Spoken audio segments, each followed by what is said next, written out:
What's going on, everybody? Todd here, once again, joined by DorkyRae, Thrabalen of Thrabalen Gaming. Pod Errors, new episode. Well, I'm saying new episode because we're recording it and it's new. When you listen to it next week, it's not a new episode, so there's that. We'd like to thank everybody that does check out the podcast on twitch.tv/precipicepodcast, as well as the many audio formats or audio platforms you can hear us, such as Radio Public, iTunes, Stitcher, Google Play, TuneIn. So we didn't do a show last week, right? Correct. Okay. It's hard for me to say whether I did a show or not You're busy. Yeah. I mean, it got to a point where I made a joke. I'm not sure if this was on the podcast, one of the podcasts last week. I don't think it was, but I know me and Maury were talking about stuff off air, and I mentioned because she's no longer doing Brothering Around, so she's just doing Gimmick Bag. Okay. Yeah, so it's just it was with everything going on with life and everything like that. It's kind of hard to focus on real life and then do 2 shows a week. Yeah, Makes sense. I can understand that. So, I mean, that was completely understandable. And, well, I respect her decision and such, but it got us into this whole discussion of, I said to her, I'm like, listen, I understand. I get it.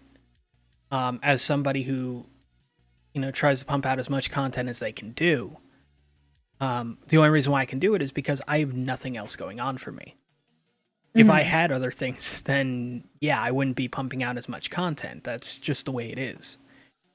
Right. But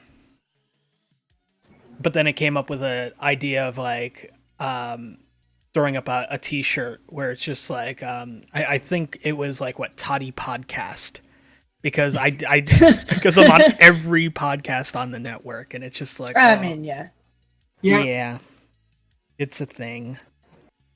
I mean, I don't want it to be that way. I want to have more shows that I'm not involved with. Well, I am working on, so just so you know, I am working on Comfy Corner. I was actually going to start Sunday, but I ended up being super busy. That's an exclusive, guys. That is indeed an exclusive. Comfy Yes. Corner's returning. Comfy Corner is returning on the Precipice Podcast Network as soon as I get it recorded. That is terrific. So I have it. I have the stuff for it set up on my laptop computer so that I can record in my bedroom. Nice.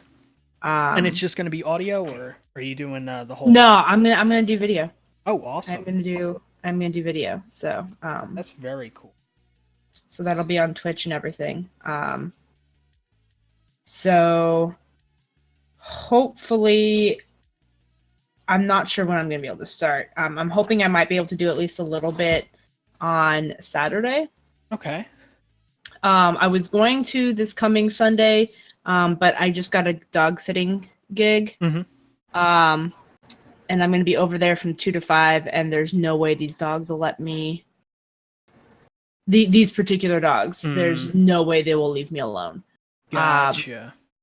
A couple other dog sitting gigs I have coming up, I can record. So I'll be able to get some content backed up, some backlogged. Well, see, and that's the other thing. When you do these recordings, and I know I've talked to you kind of off air about it. Mm-hmm. I've said you could just set it to record record 2 hours. You have 2 hours, no distractions, whatever. You just do your thing. You end the episode, and then you can just fire it up again, do another 2 hours if that's exactly what you want to do. And you can just kind of get all these kind of set up where you're just oh, well, I can just have these ready to go. Yep. I think that's terrific. Yep. And then that way, it's not taking up a ton of my week. It's just taking up time that I would be spending reading anyway, honestly, because I'm a nerd. See, and that's the other thing. You might as well utilize. I know how much you missed doing Comfy Corner. Oh, Yeah. absolutely. Absolutely. I felt bad when I pointed out that it was not allowable by Toss. Yeah. Mm-hmm. I mean, but I'm glad you pointed it out as opposed to, me getting like... And yeah. Yeah. But that being said, it's it'll be great to have it back in either form. Because personally, the way I see it is, Comfy Corners was a great concept to begin with. Mm-hmm. You got to sit there on Twitch, sit in your comfy chair, do your comfy things, and read a book to people, which is awesome. But at the same time, in a podcast element, think about the people that'll be listening to it while they're going for a run. Yeah. Or getting on an airplane. Mm-hmm. Or driving to work.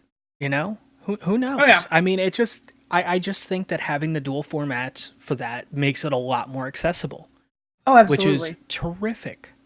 Absolutely. Now, you're also going to be uploading these to your YouTube channel, right? Yes. Okay, yeah. Awesome. So and I haven't decided if I'm going to do that or if I'm going to do them to my DorkyRae YouTube, or because I technically have a Dragon Horde Creations YouTube, because I have a Dragon Horde Creations Gmail. Gotcha. So I might make that part of... I have no clue. I have not... Like, that literally just popped into my head just now. My only problem is that you're not really creating anything. Yeah. That's true. Yep. Okay, it'll stay on DorkyRae. Yeah. Decision I'm made. sorry, Cool beans. Problem solved. Yeah. Problem solved. So yeah, I mean that would be pretty cool, pretty awesome, and yeah, I think that'd be probably one of the coolest new additions to the network that we're gonna have. It's gonna be great. It's gonna be awesome. I'm excited for it. I know you don't have to worry about. Fair. I mean, you say that, but at the same time, there's going to be elements where I'm just like still having to worry about it. Like it's just, because for anybody that doesn't know, like I'm the one that runs the Twitch page. Mm-hmm. Oh, true. So I mean, I have it so the other personalities here can upload content, which isn't a problem. But then from there, I also got to work on the fact of, oh, hey, now I got to get this scheduled. So, I mean, which isn't a huge issue. Mind you, it is not a fucking problem. Rephrase. It's going to be something you're not going to have to worry about recording. Fair. I'm not... yeah, it's going to be a thing I'm not going to have to worry about producing or anything like that. That's the biggest thing.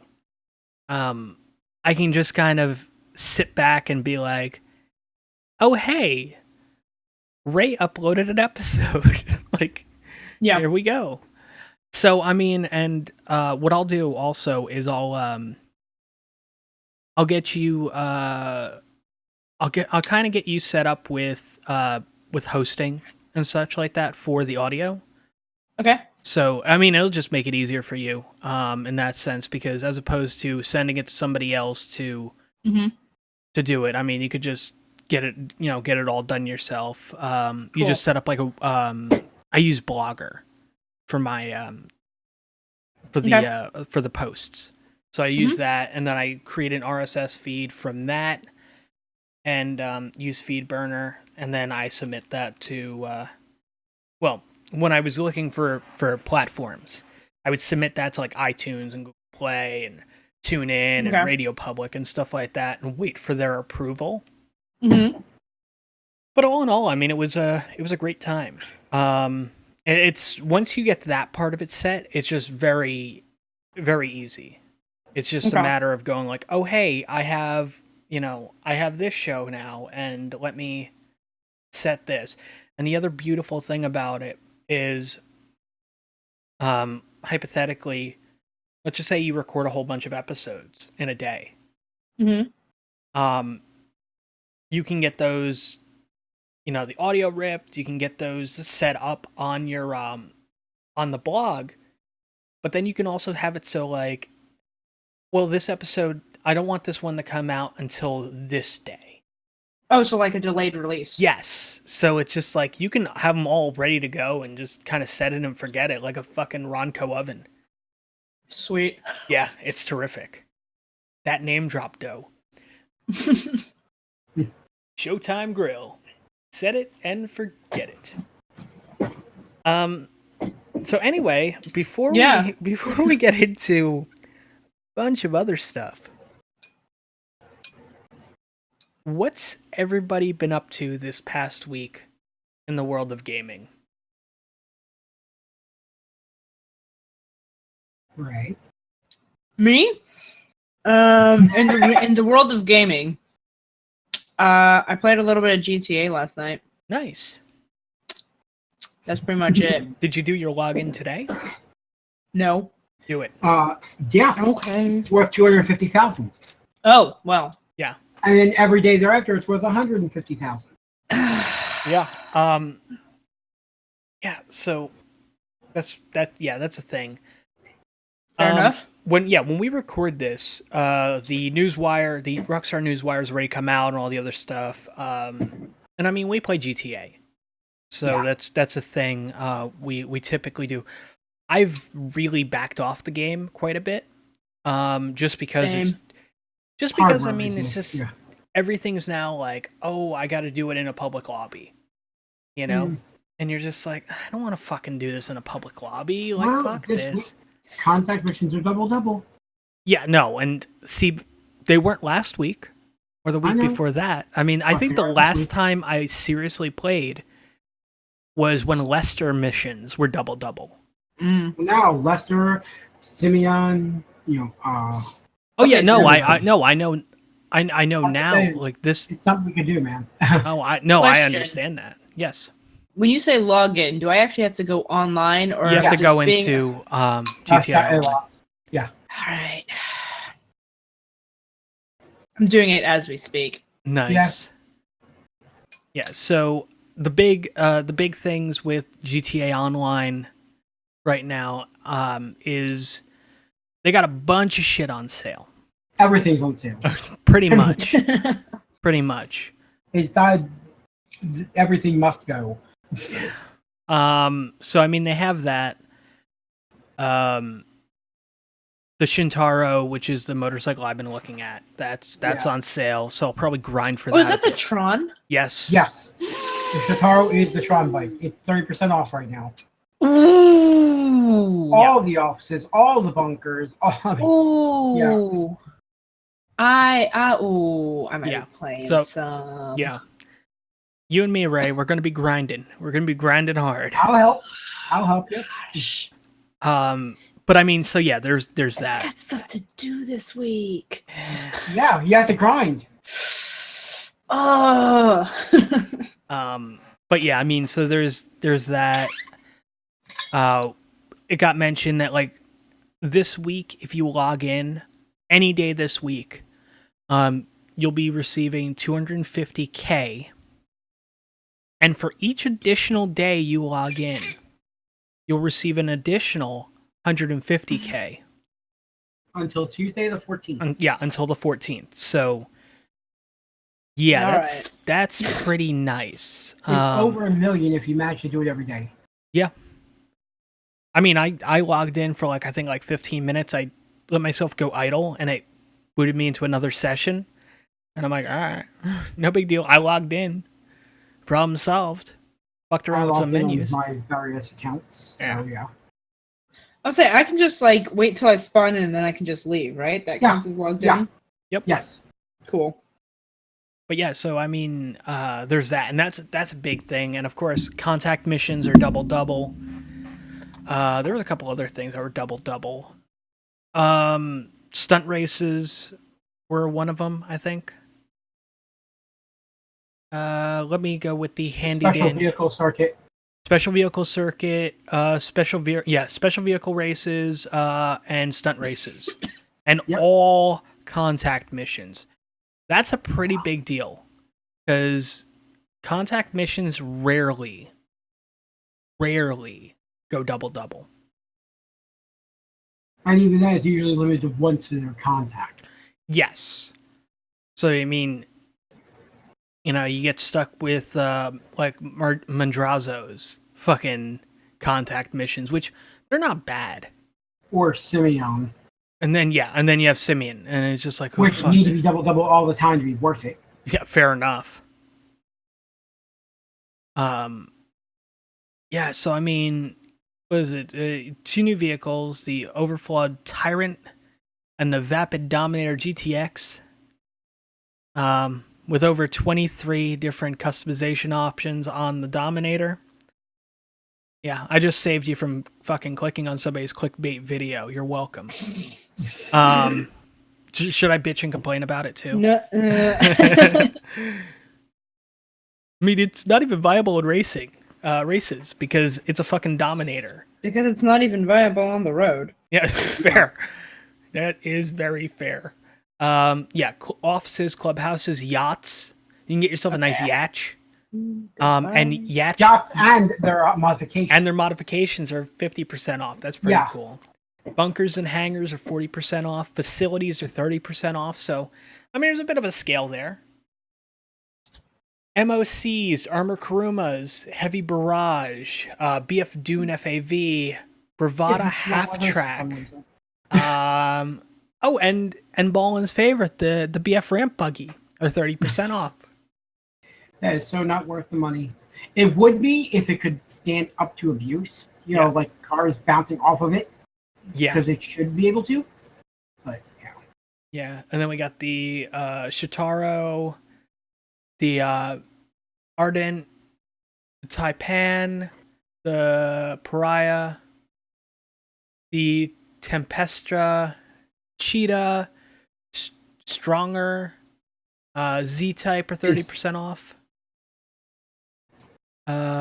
Avenger, the Hunter, the Akula, Seabreeze are 30% off. Yeah. Motherfucker. MOC upgrades, Avenger renovations, Benny upgrades. That's a surprise. I figured they would have forgotten Benny was there. Engine upgrades, handling upgrades, brake upgrades, transmission, turbo, suspension, and spoilers are 30% off. And then, of course, Mark II weapon conversions are 25% off. That is a great fucking week for deals in GTA. Mm-hmm. How often do we see something that good? No kidding. Right. And then on top of that, they're just like, hey, log in this week and we'll give you money on the so the event ends on, you have until like the 14th to log in, right? Yeah. Also, if you log in before the 14th, you get a Vanilla Unicorn shirt and a ammunition hat, which is kind of interesting. I mean, it's good. It's no camo hat, but it's good. No. I mean, that's something the game's missing, is a camo ammunition hat. Yeah. Because I know a certain character that'd be wearing that shit everywhere. Yeah. Oh, yeah. But yeah, it's an interesting thing. So Ray had been playing some GTA, Ballin's been playing some GTA. I logged in for like 15 minutes. So there's that. So GTA's covered. Yeah. Anything else anybody's playing? I have been playing a crap ton of BattleTech. I mentioned this in a previous cast. It is out now. It is $39.99, available on Steam, GOG, and it's amazing. If you're not into tabletop games, why the hell are you looking at BattleTech? But also, if you're not into tabletop games, BattleTech is not your game because it plays just like a tabletop game, with the exception that the miniatures actually move and fire, which makes it awesome. I've also been playing a little bit of MechWarrior Online recently. Got back into that. Was hanging out in a streamer's stream last night, and won myself a Warhawk. So that was kind of cool. Interesting. He's doing a giveaway. I got it. A couple of days after I played BattleTech again for the first time in a couple of years, I win a mech. So That's pretty fucking cool. Something. Yeah, somebody's trying to tell me something. So yeah. Also, a little bit of Creativerse, not much, but the Creativerse had a major update. There's now a quest system involved, so you can actually get stuff. Also, they have a very cool new appearance item in the game. It's a replacement for your mining tool, which is basically a glove. The replacement turns it gold with gems above the fingers and on the back of the hand. It's called the Finite Gauntlet. Because, yeah. Well, I mean, it's not like the Thanos update in Fortnite. Yeah, that's just ridiculous.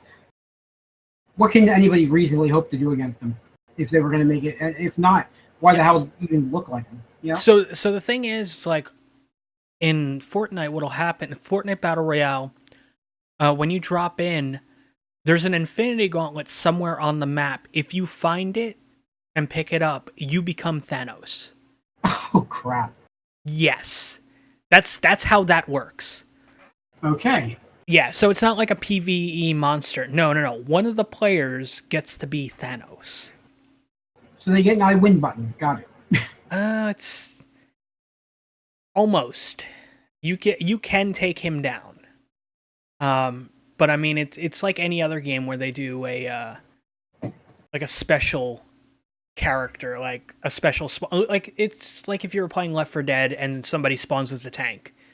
I mean, it's gonna take a lot to take that motherfucker down. Also, so you mentioned BattleTech. Yes. What if I said that I can save people some money on BattleTech? Do you tell? Continue. So there's a fun little site called Fanatical. They used to be Bundle Stars. Now, they get all their Steam keys directly from the game's official publisher, and right now they're selling BattleTech for $33.99. So you're saving $6, which isn't bad, and that's just a regular edition. They also have a promo code going on right now. Use code May10 to save an additional 10% on that. Ooh. So it brings it down to just about $30 for the standard edition. But maybe you don't like the standard edition. Maybe you're like, fuck it. Why do I want the standard edition? You can get yourself the digital deluxe for $42.49. Slightly above standard cost. Slightly above the standard cost. Oh yeah, absolutely. And then of course you can use that extra 10% off on that as well. So that deal is going on for the next 13 days. That's awesome. So yeah, I mean, if anybody's interested in jumping into the world of BattleTech, didn't kickstart it. Yeah. So Digital Deluxe Key gives you the base game and extra content, including the BattleTech art book, wallpaper, soundtrack, and PDX forum icon and avatar. Just like, all right. And I mean, I guess it's describing the game because it's like turn-based mech combat. Yep. Customizable mechs and pilots. Popular tabletop and game franchise brought to life with high-end graphics. So I mean, the big thing you're getting extra content with the Digital Deluxe. Yeah. Typically, when a game throws in a soundtrack, the soundtracks are usually worth it. So yeah, I mean, there's that. That's actually pretty cool. Fanatical is not a sponsor of us. I've used them in the past. Oh hey, and the game is published by Paradox. And the game is actually made by Piranha Games, the makers of MechWarrior Online. Huh. In fact, all of the mech assets in the game basically are the same models as in MechWarrior Online. Interesting. Yeah. One of the cooler aspects, I think. I mean, the game itself looks pretty cool. Yeah. It's a lot of fun. for me, I don't know. That might be like the mech game I've always wanted. Because yeah. Because if I'm playing like if I were to play like an actual like mech game, almost like in a mech warrior style, that's the kind of game where I need like full immersion. Yeah. You know? I can understand that. The only time I ever successfully played a game like that was when I was there was a Dave and Buster's a little bit of a drive away from where I grew up, and they actually had I know where you're going with this, but yeah. Huh? I'm pretty sure I know where you're going with this. But and they had the BattleTech pods, the virtual pods. Yes. Oh god. Yep. I've always wanted to be in one of those. Those things are pretty fucking cool. And honestly, that in your home is coming. With VR technology being a lot more common these days, it could happen. The other one that kind of got me in the immersion factor was Steel Battalion because of all the controls. Yeah. So, what's this little thing in the glass case? That's the eject button. What do I need an eject button for? Trust me. Yeah, you'll see. Yeah. Also, it was really fun when somebody would get a phone call because, I mean, I had a friend who had it, and they would get occasionally their girl would call and be me and somebody else like sitting there because we would just take turns. And while it's taking the phone call, we would just turn off the air in the mech, and it's no big deal. And all of a sudden, like out of nowhere, like his mech will just stop, and he's just like, I can't move this thing. Like, what the fuck's going on? Like, what the fuck is going on? This is bullshit. There's something wrong. And he had, he might have had 7.1. I know he had full surround sound. So from behind us, we just hear of the sound of the pilot basically running out of air. Yeah, it was one of the greatest things ever. And then we got called assholes once he realized that the air switch was off. Because you hit that air. Yeah. So the thing is, he should have paid attention. First off. Yeah. Secondly, when you hit the air switch and turn it on, you just hear from behind you. Like I just got like I can breathe again, and you're just like, oh, this is terrific. But yeah, so yeah, BattleTech looks interesting. That's something I may look into in the future.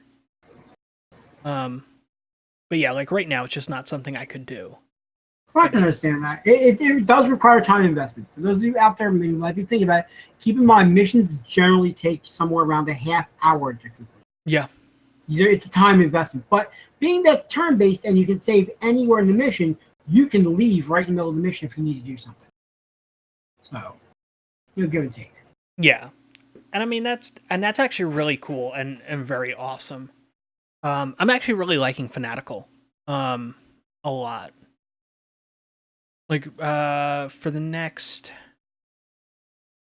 looks like just under 12 hours. So by the time you guys catch this on Twitch, like, this deal's over. Yeah. Tropico 5 complete, $5. Tropico 5 is a very interesting and offbeat game. Yeah. What does it include? It includes the eras, the dynasty, research and renovate. Oh no, wait, I was reading the wrong thing. Includes the Waterborne DLC, the Espionage DLC, the Generalissimo DLC, Gone Green DLC, Inquisition DLC, Joint Venture DLC, Mad World DLC, Supervillain DLC, Surf's Up DLC, T-Day DLC, the Big Cheese DLC, and the Supercomputer DLC. That's a lot of shit. And you're getting for $5. And you're getting the base game for $5. Yeah. That is a fucking hell of a deal. Motherfucker. Yeah, I mean, they got some really cool, sales they do. I mean, they have their standard bundles too, where it's just like, oh hey, this is the must play 3 bundle. It's like $4, and you look at the games, it's like, oh, there's none of these games I've ever heard of. Like, doesn't mean they're bad games, but don't tell me that the value on this was $112.90 and then charge $4 for it when there's not a single recognizable game out there in the whole thing. But yeah, it's just, I mean, as I said, they used to be Bundle Stars, and Bundle Stars had a hard time to kind of get out from under the Humble Bundle shadow. So they rebranded. Yeah. I can understand that. Basically, you throw the word bundle in there, and people are going to go, like, Humble? Yeah. Exactly. It's like if you called yourself Loot Bag. You know, people be like, I see what you're going for. It's like, no. Yeah, exactly. Yeah, I mean, it's, or technically you throw something crate. Yeah. I mean, that's another touchy one, like, because you got Loot Crate, which is a fine sponsor here on the Pod Errors podcast.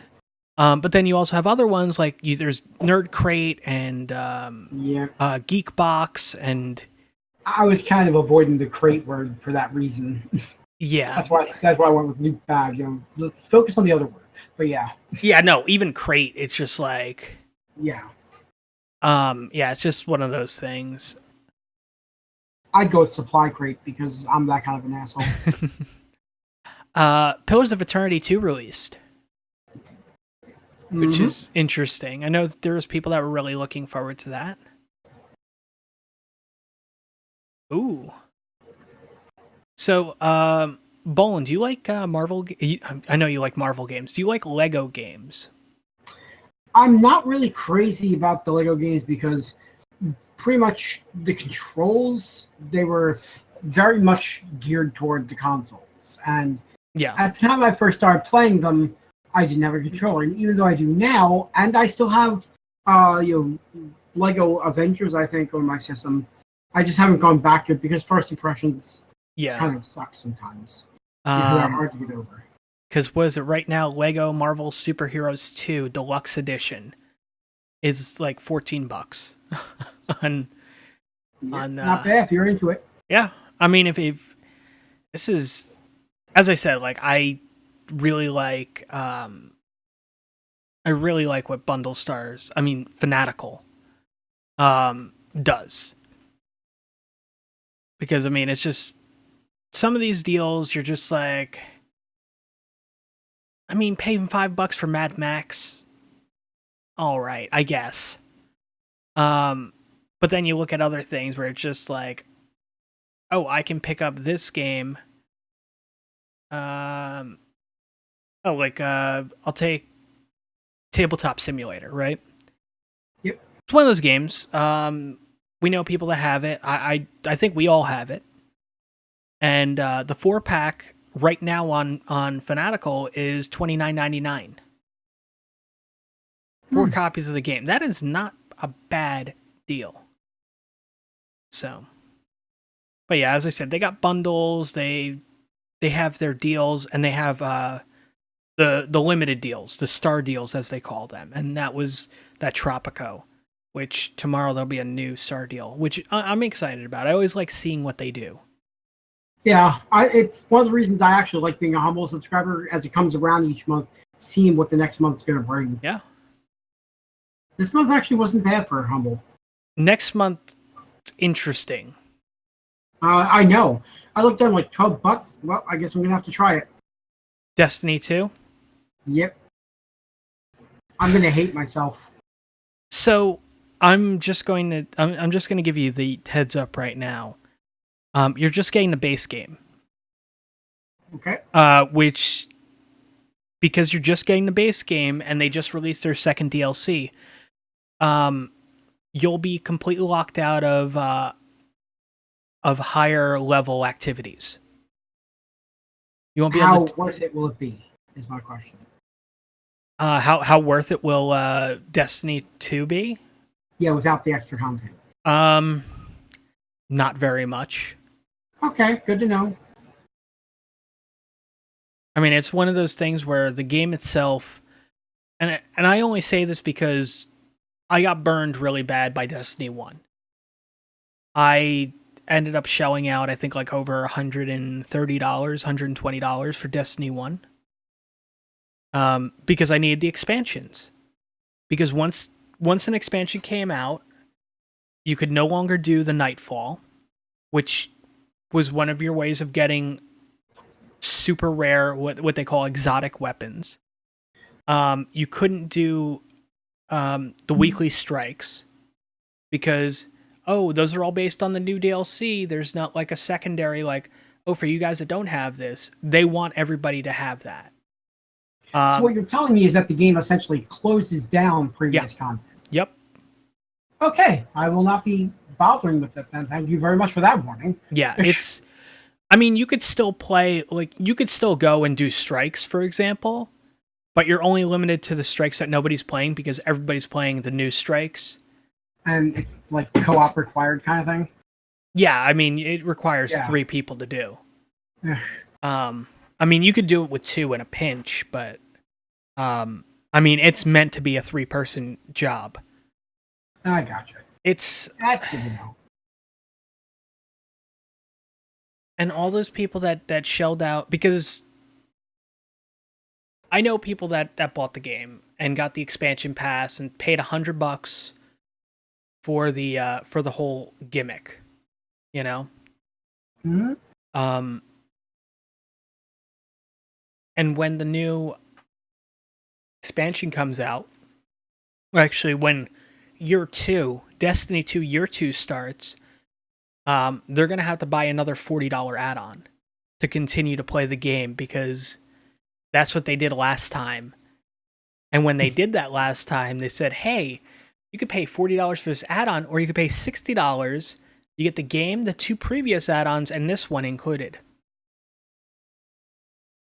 And you kind of look dumbstruck, like, are you fucking kidding me? Oh, and by the way, your weapons, they've been completely rebalanced, and all the enemies in the game have now been rebalanced as well. So the weapons that you had are no longer fucking viable. So you need the new expansion to get the new weapons, because those new weapons only spawn in the new areas. And you're like, are you fucking kidding me? So what you're telling me is it takes the worst aspects of MMOs and slaps that shit in. Oh yeah. Oh yeah. Okay. See, I have no experience with Destiny. I don't even watch people play it.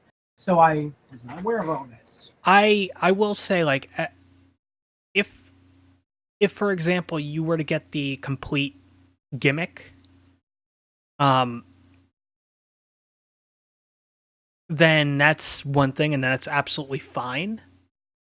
But typically it just, I mean, if you're trying to catch up with it, it's a losing fucking battle. So Humble giving it away, well, I say giving it away, but $12, that's your first unlock for the June Humble Monthly. It's intriguing, but it's also very telling. Because of all the little bullshit that Bungie Activision have done, they've hemorrhaged their player base for Destiny 2. You say Activision, and that right there is a red flag? Yeah. Activision is not the game that used to make. It's not the company that used to make games for the Atari system. That was the last time I remember them being good. Pitfall. Seriously. That's just sad. Ask Star Trek fans how much they like Activision. I actually just got an email on something that I'm reading over. Since we're talking gaming. Yep. So Overwatch released a new skin today, which is weird. Because they usually release skins on, like, when there's an event going on. It's usually the way they do it, but they've essentially did a whole visual rework on one of the characters, who is she was the main support character Even today, like people still, when you say support, they go, "Oh, you're talking about Mercy." That's the name I thought you were going for. Yeah, go on. They are releasing they released a skin that you can get by donating to the Breast Cancer Research Foundation. Yep, the pink Mercy skin. Yeah. Yep. I've seen images. Yeah. So I mean, that's actually really cool. Also, you can also show your support by repping new themed player icons and sprays. Log into Overwatch until the 21st to unlock the BCRF themed player icon. Then watch charity streams on Twitch while logged in with your connected Blizzard account to receive a series of Pink Mercy Twitch drops. A new player icon, and 4 all-new sprays created by community artist 1 Megawatt. That's actually pretty cool. One thing no one has ever accused Blizzard of is not knowing how to market. Oh, yeah. Oh, absolutely. And I mean, they've flat out said, pulling out, because I had read about this earlier. I just got the, holy shit. All right, so I had just gotten the email, so I really hadn't looked into it, but I'd heard about it. So the skin's $15. Yikes. Yeah. That's a game. Admittedly, it's not a AAA game, but still. Pink Mercy skin is bound by account and platform, so you're playing on console and you buy it on PC, then you got to rebuy it on console, so there's that. Blizzard Entertainment will donate 100% of the purchase price of the Pink Mercy skin to the Breast Cancer Research Foundation. That's cool. Blizzard Entertainment will disclose the total amount of its donation following the end of the campaign. Also interesting. That's actually really... That's unheard of. Yeah. I will grant them that one. I talk shit about Blizzard sometime. Blizzard, you got that one. Blizzard, you did it good. Savor it. Yeah. Savor it. Settle. I think they're a company that's also tied up with Activision. And just like that, it's gone. Oh, it's terrific. But yeah, I mean, like, the skin itself is pricey. I'm not gonna lie, but considering all of that goes to... Yeah. It's not so much a purchase price now as it is a donation. And that's yeah, a bit... For a $15 donation, we're gonna give you a remodeled skin. Because, I mean, the skin itself is completely redone.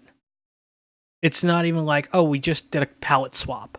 Yeah. Like, they remodeled the hair and the face. It's amazing. It is utterly amazing.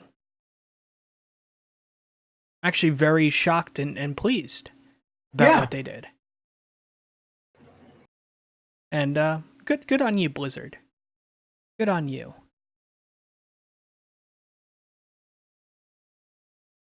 Oh, hey, I just got an ad saying Black Panther's now available on digital and will be available on Blu-ray May 15th, which is next week. Yep. Next Wednesday. Yep. Black Panther. Yep. Blu-ray. But last week we all did a thing. Yeah. And this is where we discover if Ray is still awake. Yeah. So I muted because I was having a coughing fit, and then I forgot to unmute. I've been making comments this entire time. Oh, gosh. That is fucking terrific. Hey. Yeah, no, I was nope. Okay. So, so before we jump into that, any comments you want to make? Yeah, any comments you want to make? It was a lot of some chuckles. I don't remember anything specific. Anything about the Pink Mercy charity skin? That's really cool. I think that's really awesome that they're doing that. Yeah. Honestly, I think that's a pretty cool thing that they're doing. I don't care what you have to say about Activision or Blizzard. Mm-hmm.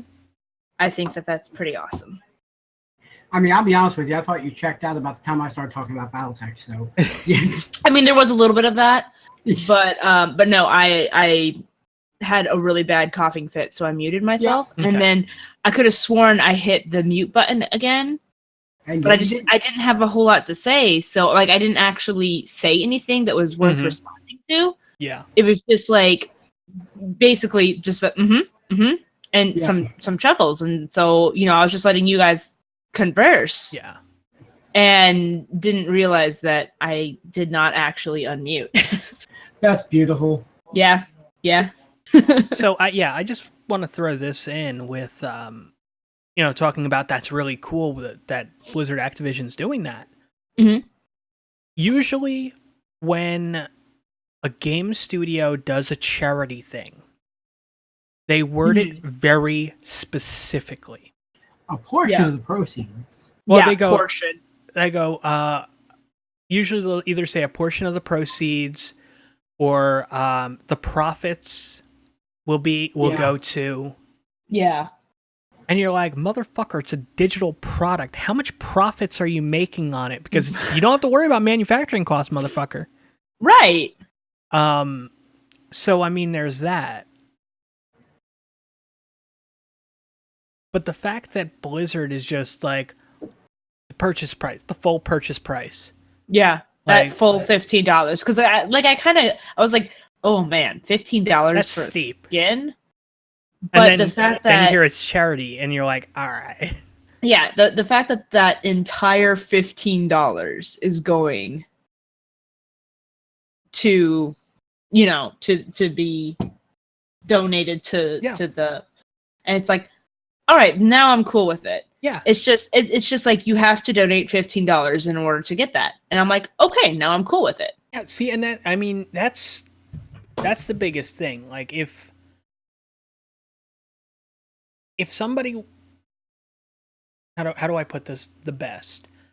I've never been like super big on donating to charity and getting like physical rewards. Mm-hmm. For example, I used to do Extra Life. And while it was cool, when you hit the $200 threshold, they would send you a shirt saying, you participated, and this is a shirt for you. Now, mind you, there to get the shirt, there was like a $15 buy-in as well. Okay. So, I mean, it kind of offset that, so it wasn't as bad. Mm-hmm. But let's just say, hypothetically, it was just like, oh, hey, you're raising money for this charity. When you hit, there's no buy-in, none of that. When you hit this specific tier, when you hit this threshold, we're going to start sending you physical shit. Which is money that they could have put toward the charity process. Exactly. True.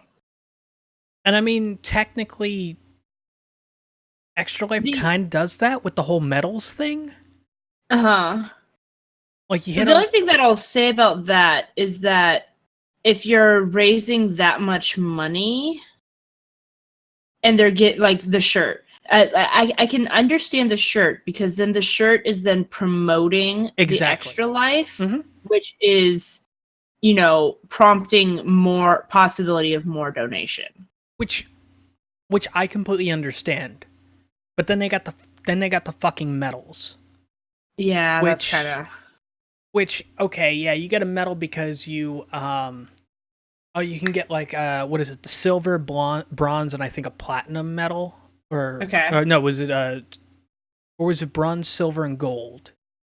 Because I know there's a silver, gold in there for sure, and I think there's a tier above the gold. Then it's probably platinum. It's probably plat. And the thing is, like, oh well, if you raise this much money, I think it's like something like $500, you get the silver medal.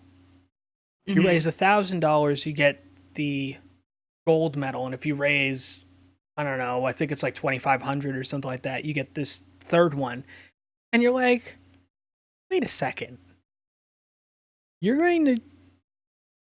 What these are sense did that? physical medals? Yes. That's. Dumb. I don't think that they're obviously they're not the actual like medal that they say it is. Right? Yeah. No, They're not plating that thing with gold. Yeah. no. It better not be. That's a waste of money. Honestly, that's kind of dumb. That's kind of dumb. The shirt, I understand, and like if they wanted to do, I don't know, like a hoodie or something, fine, because that's additional advertising. But the medals, that just makes no that just makes no sense. Okay, it looks like they did away with the. Looks like they did away with that third medal, which is good. Okay. But they also raised the price of the for the quote unquote platinum registration, as I called it. Okay. Which was $15, and now it's $19. Okay. It only costs $19, but it gives you the opportunity to unlock this year's official sticker, which they didn't have before, shirt, collectible hero medals, and exclusive prizes only available to platinum registrants.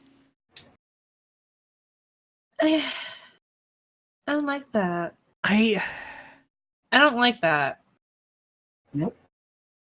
I mean, there's kind of a reason why I don't do Extra Life anymore. Yeah, that's competing.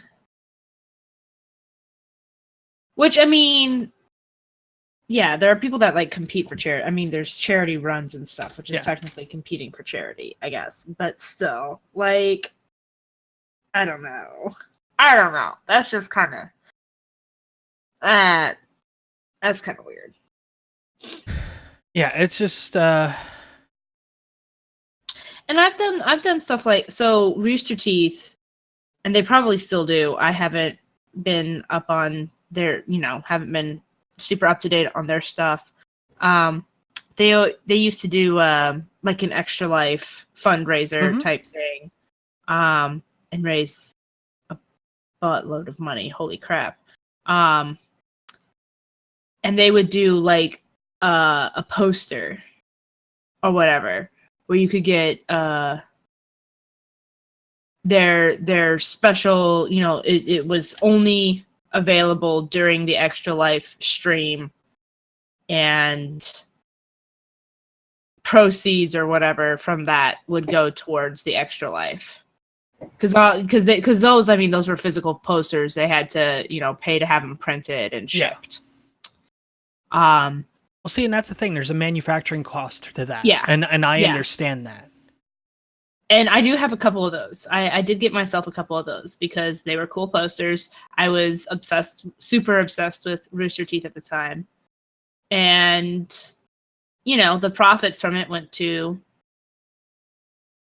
Extra Life or the Wounded Warriors. That was another one they did. They did like Extra Life in the fall and Wounded Warriors in the spring or something like that. But I did those. I bought into those a couple times, and I'm kind of fine with that. But I'm also now sitting here, and it's kind of like, I don't know, like you're I could have just thinking donated about the it. Straight money. Yeah, you're thinking about it, going like, hey, that's kind of stupid. That's kind of lame of me. Like, I could have just donated the straight money. Yeah. It's kind of selfish with me. My problem with it is this. By coercing you into donating to charity, it kind of negates the purpose of it. Kind of negates it being charity, per se. Mm-hmm. Mm-hmm. It's weird to say, but for me, charity comes from something freely given. Yeah. Yeah. Not something that you're coercing someone into giving. Yeah. Well, but so now here's the thing. I probably would not have bought those posters if they weren't if they weren't for Extra Life or for the Wounded Warriors Project. I probably would. I mean, like, I would have sat there and been like, "Oh, those are really cool posters," but nah, I'm probably okay. See, it would be easier for me to purchase like a charity shirt than a charity poster. Yeah, because then you're advertising it. Well, it's not even just that. Like, it's not even just the whole I'm advertising this thing. It also comes down to, I'm not going to say no to a shirt. Like, a shirt I'm going to use. Poster Fair. is just typically going to stay either rolled up or however the fuck it came. And I'm not going to be putting it up unless I'm getting it framed.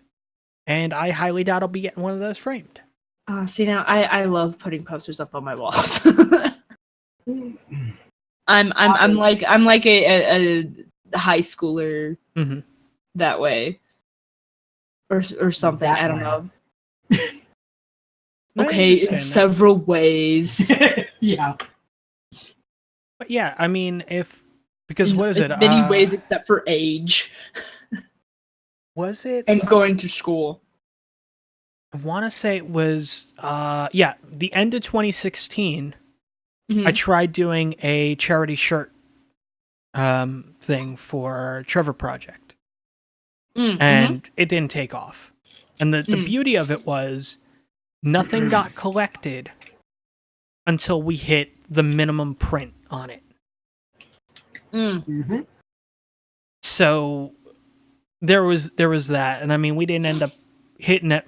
The thing was we only had like, I think it was something like 3 weeks for a campaign. And it was just like, oh, wow. Yeah, it was like a stupid small amount of time. But everything would have been taken care of, and I would have loved to do do some kind of thing. Yeah. Especially for Trevor Project. Yeah, because Trevor Project's a really good cause. Yeah. And I mean, not to kind of self-promote, but I'm a humble partner, I'm a partner on Humble Bundle, that kind of thing. It's really cool. So I have affiliate links and shit that people can use to get stuff from the Humble store, and they can get stuff from, the different Humble Bundles, or even sign up for Humble Monthly, which is really cool.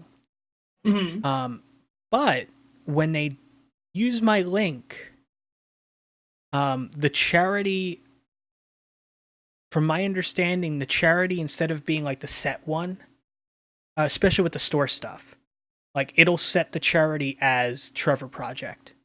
So, oh, good. So I mean, that's the thing. Like I would, and of course, yeah. I mean, you have an option when you're doing the whole bundle thing to be like, oh well, I want this to go.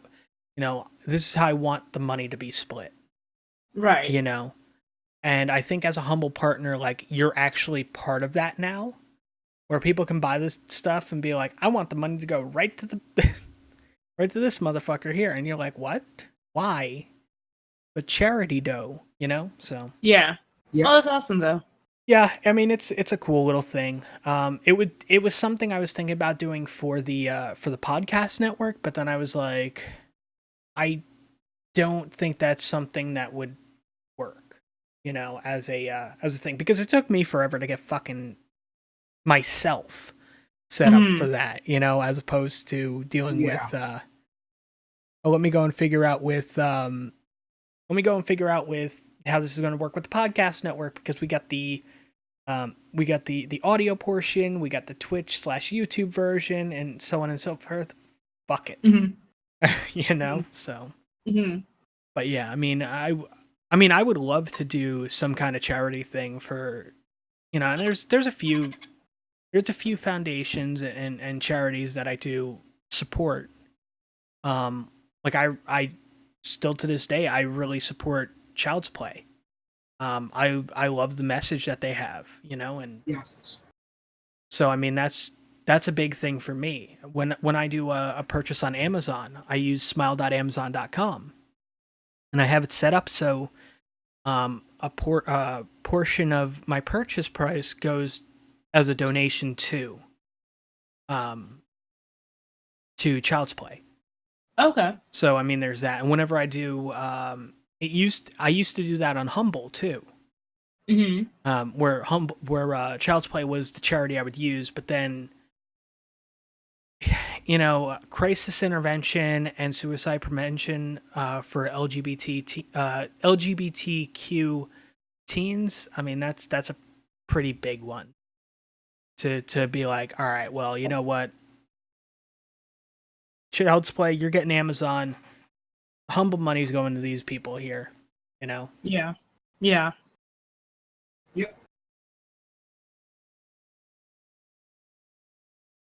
But yeah, my dislike of coercing money out for quote, donations, it comes from this. Basically, I am an old school MMO player, and this seems like a silly reason, but this is what got me think. This isn't the reason. This is just what got me thinking about the process involved. But basically, certain character classes could teleport other people wherever they want to go. And they'd always say, teleporting to such and such a zone, for donations. And I'm like, that's a fee.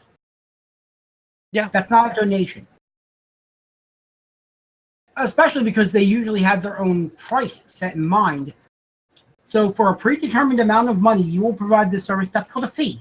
Yeah, that's not a donation. True.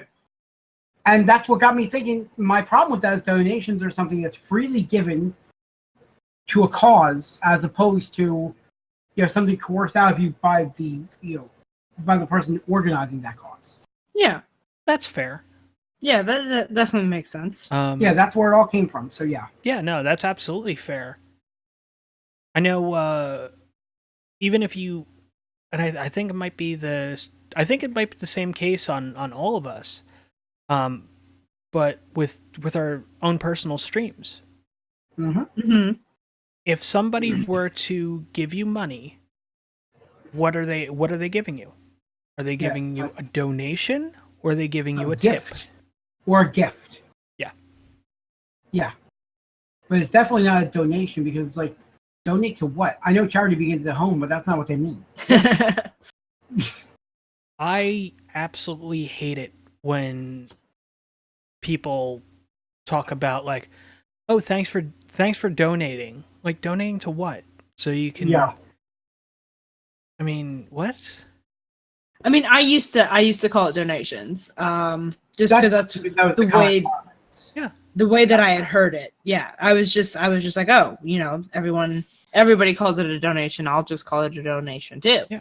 But then I was just like, you know what? It really is more of a tip. Yeah.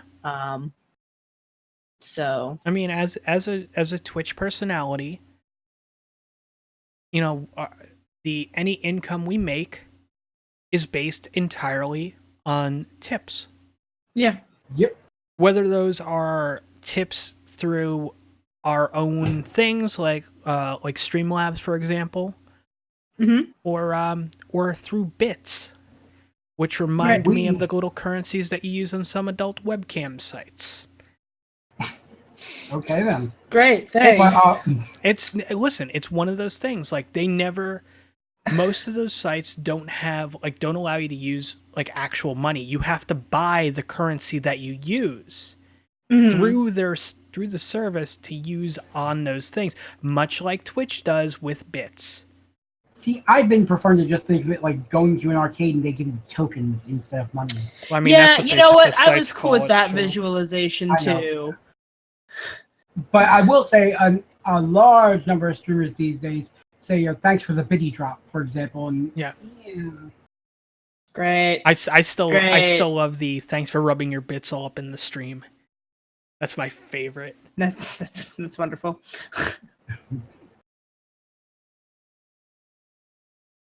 Now no longer accepting bits, except definitely going to accept bits, because regardless of what it is, it's money.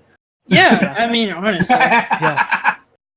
Like, I don't care what you call it. It's money. Yeah, exactly. And they just earlier today I got an email and they're like, "Hey, we want you to try out this new thing we're rolling out." Which I'll actually pull up that email as well. Because I read it, I'm just like, are you fucking kidding me? Like, this does not sound like a good idea. I'm definitely doing this. See, I don't think I got that email because I haven't been streaming like hardly. Yeah. You're invited in the Bits in Extensions beta. Oh. What? Yeah. Using bits has always been a smart way to personalize your stream and get your community engaged. Now with bits for support for bits, extensions can now can be used to power new interactive experiences on your channel. Here are 5 new bit-enabled extensions that you can try today. I hate marketing. So, like, one of them is, it's called Tilted Trivia. It looks like HQ, almost. Oh, okay. So, like, test viewers' video game knowledge with thousands of custom trivia questions related to the game on stream. Okay. Many will enter, but only one will remain. At launch, Tilted Trivia will include support for Fortnite, League of Legends, CSGO, PUBG, Overwatch, GTA 5, and Hearthstone. One of those games I care about, people. One. Well, no Master of Orion 2. No Saints Row. One Vision is another one of these things. League of Legends esports fans can put their power of prediction on the line. Oh, hey, it's a gambling thing. Yeah. On Twitch. Oh. Yeah, sports betting. Yeah. I thought gambling wasn't allowed on Twitch. Not if you're using your money. If you're using the money you bought from them, it's fine. At a 40% markup. Mm-hmm. Bits Voting Studio. The perfect way to help out or maybe troll your favorite streamer. Poll is built to let viewers guide what the streamer does next. Which weapon should they buy? Which maps should they choose? Now it's up to you. It's never actually up to you. See, that would make me say, okay, now I know what we're not buying. Now let's move on. Yeah. I mean, okay, so I did run polls in my stream a few times. Mostly like I would do if I couldn't decide on what game, like I would have like 3 games that I wanted to play.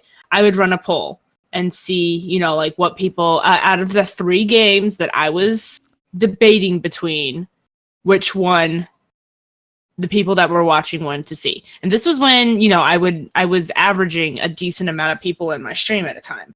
When I was streaming regularly, back in 5 years ago, probably. No, 3 years ago. But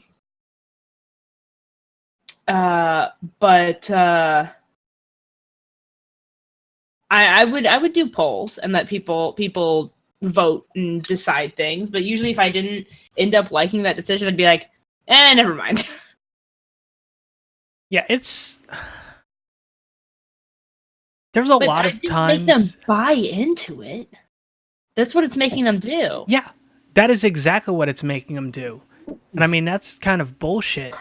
Like, I'm sorry, I do my voting thing based off of poll something that I used on the internet. Yeah. Oh, hey, Ballin, remember Straw poll. Yeah. Yeah. Ballin, remember how you were talking about the whole, like, I think of it like getting tokens at an arcade. Oh, no. Bithead Arcade. We almost resurrected the Yo Dog meme for this. Sometimes when you're watching a game, you just need to play a game yourself. Bit Arcade lets you play arcade-inspired classics right on stream and compete with other viewers for a high score. So let me get this straight now. Fuck the streamer. We're going to do some other shit that's nothing to do with the stream. Yup. That's what it sounds like to me. And the screenshot they show is play game 100 bits. Helpful. But I mean, if someone is watching my stream, obviously in Eclipse, but if someone is watching my stream, because that's the rarity of them talking about, but if someone's watching my stream, I don't care if they want to play a game while they're watching it. I do care if they're going to hijack my stream to do it. Yeah. There's a difference there. I mean, okay, so the trivia one, like, all right, I'll give you that. Yeah. Like, I'm fine with that. The voting studio, not so much. The arcade, fuck that shit. Yeah, no. There's also a rock, paper, scissors bits game. Oh, fuck that. Play rock, paper, bits with your favorite streamers and all their fans right in the stream. No. There's Bob Mob. Extend the Twitch experience for both streamers and viewers by creating a gamified, persistent game world where every Twitch user has a highly customizable virtual self. Oh my god, they're turning this into an MMO. Level up, earn equipable and consumable items for subbing, cheering, and general activity. Viewers So gain they are turning the streams into an MMO. Yeah. Viewers gain additional interaction, visibility, and community rewards while streamers enjoy additional revenue streams, means of branding and user engagement. I don't have a big problem with that one, but maybe that's me. I do. It seems interesting. I wonder. As long as it doesn't interfere with the stream, I've got no right. problem with that. Yeah. Right. So, it depends on how it's gonna show forth. Like, because it be something that's gonna have to be an overlay in the stream. So I'll tell you. Here's my issue real quick, and this might change your guys' minds. Viewers can gain additional interaction, visibility, and community rewards while streamers. Visibility. When you donate bits, you get a special icon that gives you more visibility. I mean, that's fair, but this is another thing. My measurement of it is this: if it's no different than the bank heist type mini games that most bots have, and extra icons, and maybe a customizable icon that you can have next to your name, that's fine. That I'm good with that. If it's anything that's going to interfere with the stream itself, no. Then you'll hate AutoStar. AutoStar is an engagement toolbox that connects Twitch streamers and their viewers through personalized fun animations, user-initiated in-stream polls, and cliffhanger mini-games. Fuck you. What about this one? BitQ. BitQ allows you to create queues for viewers to join, requiring custom fields and bits to join. Useful for creative talents, games, and anything that is worth something to your fans when you're in demand. So basically, what I'm hearing is your stream's gonna have a bouncer. Yeah. No. No, I have a hard enough time getting people in the door to begin with. Right. Then there's BitPoll, which is basically like the other thing. New way to engage, reward viewers for supporting a channel. Any viewer can use bits with BitPoll to create. Any viewer can use bits with BitPoll to create a poll that's shown to the whole channel audience, and anyone can vote on their favorite response. BitPoll shines in highly interactive communities, talk show streams, and live event broadcasts. But even small streamers can take advantage of its feature to provide a more interactive and engaging experience for their viewers. I see that really backfiring in one of my streams. Yeah. Although I guess I would make money. Because I can just see the trolls. I can see, the first, which you'll hold the streamer acts like the take it in. Yeah. That's gonna pop up. Let me drop you the link to this list. Yeah. So you can, because bubble text is a good one. Bubble text allows streamers to install an interactive speech bubble on their stream. No. Viewers can then receive a set of text, animation, and bubble styles to be displayed on the stream. By providing a variety of options, Bubble Text I assures fuck no a to the unique... next one, too. Yeah, Drawtastic. Yep. Yeah, no. Guessing games right on the stream, where 1 to 3 players draw something and everyone can guess in chat. No. There's going to be so many fallacies. And no to the next one. Wait. What's your problem with fish friendos? Because that's probably going to be on the stream. No, it's actually, that's underneath. Oh. That's in the panels. Oh, okay. Oh, I actually kind of, that I might be cool with. Yeah, fish That would friendos. be kind of cute, actually. I actually have that on mine right now with fish friendos because I was like, this seems like the least intrusive of all of them. Yeah, That's nothing kind in of the adorable. Yeah, nothing in the description said it takes place off the stream. So It's true. Yeah.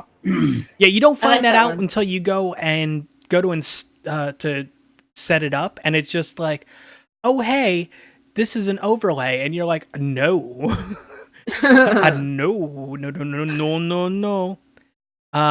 What is it? Live pet bits. That's an overlay. Gem miner. I think that's in the panels. Mobalytic. I don't know.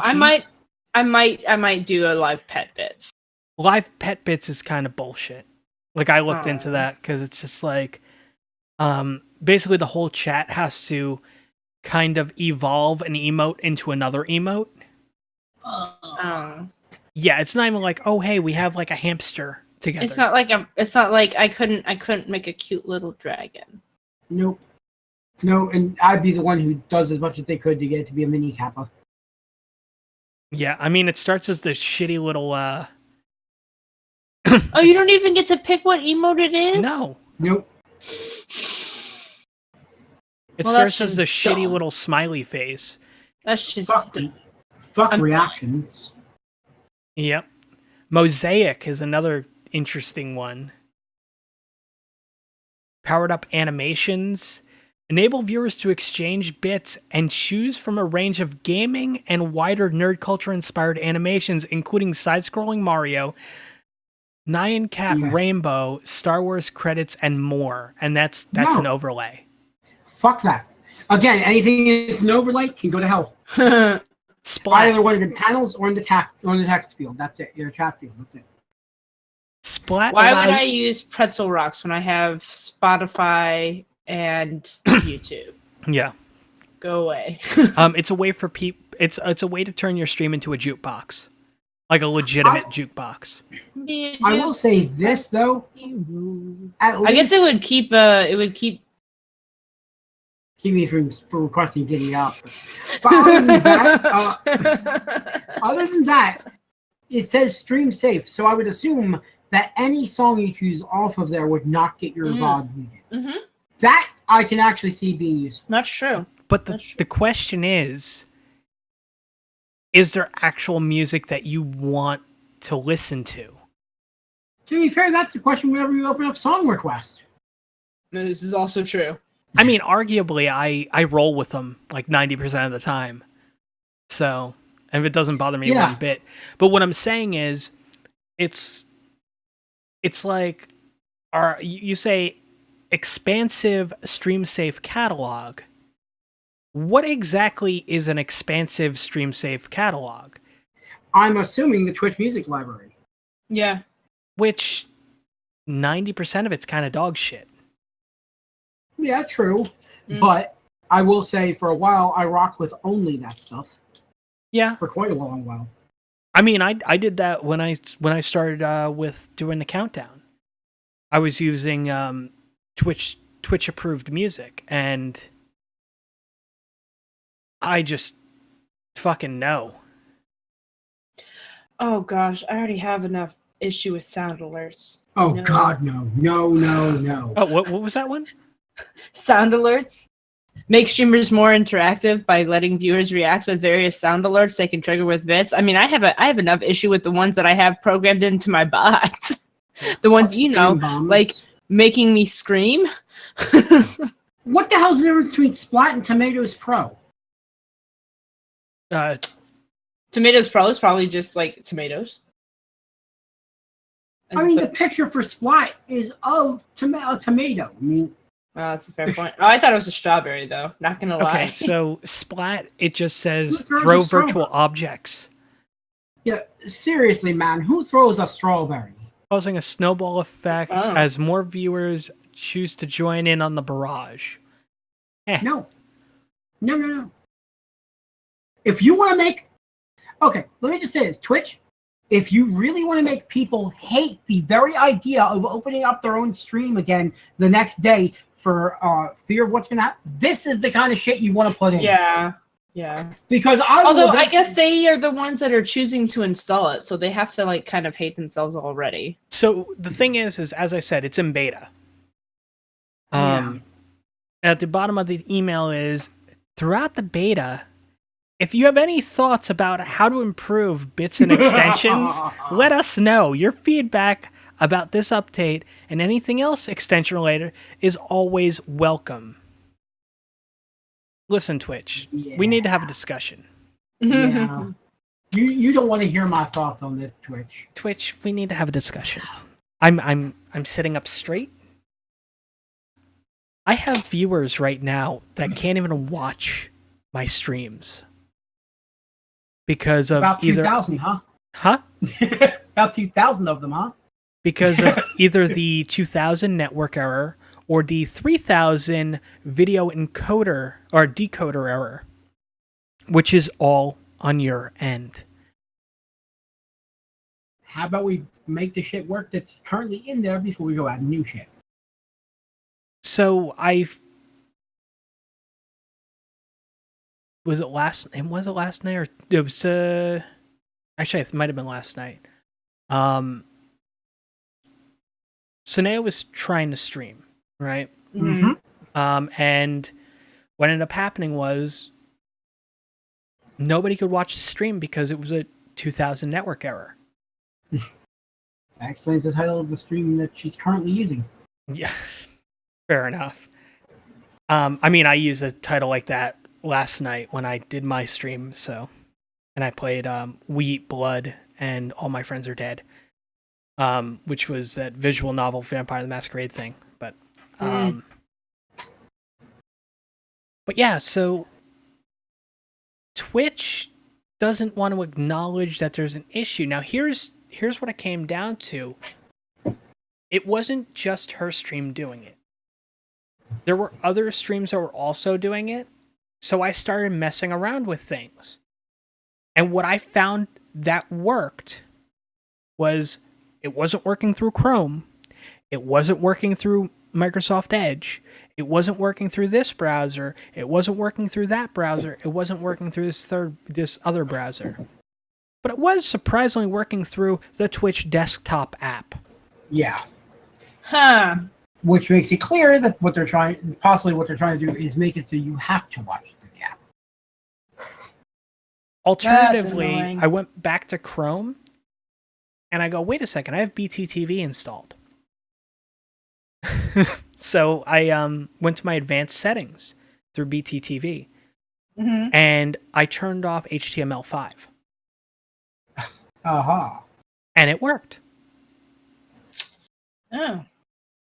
Nope. So they're trying to kick out the BTTV people, or? It's not that they're trying to kick out the BTTV people, because it seems like they screwed up the system. Okay.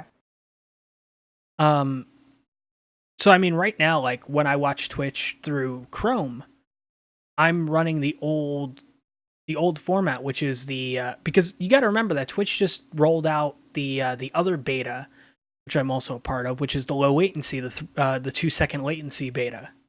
Okay.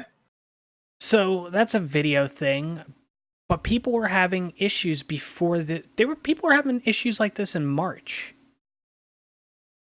like with my stream. Like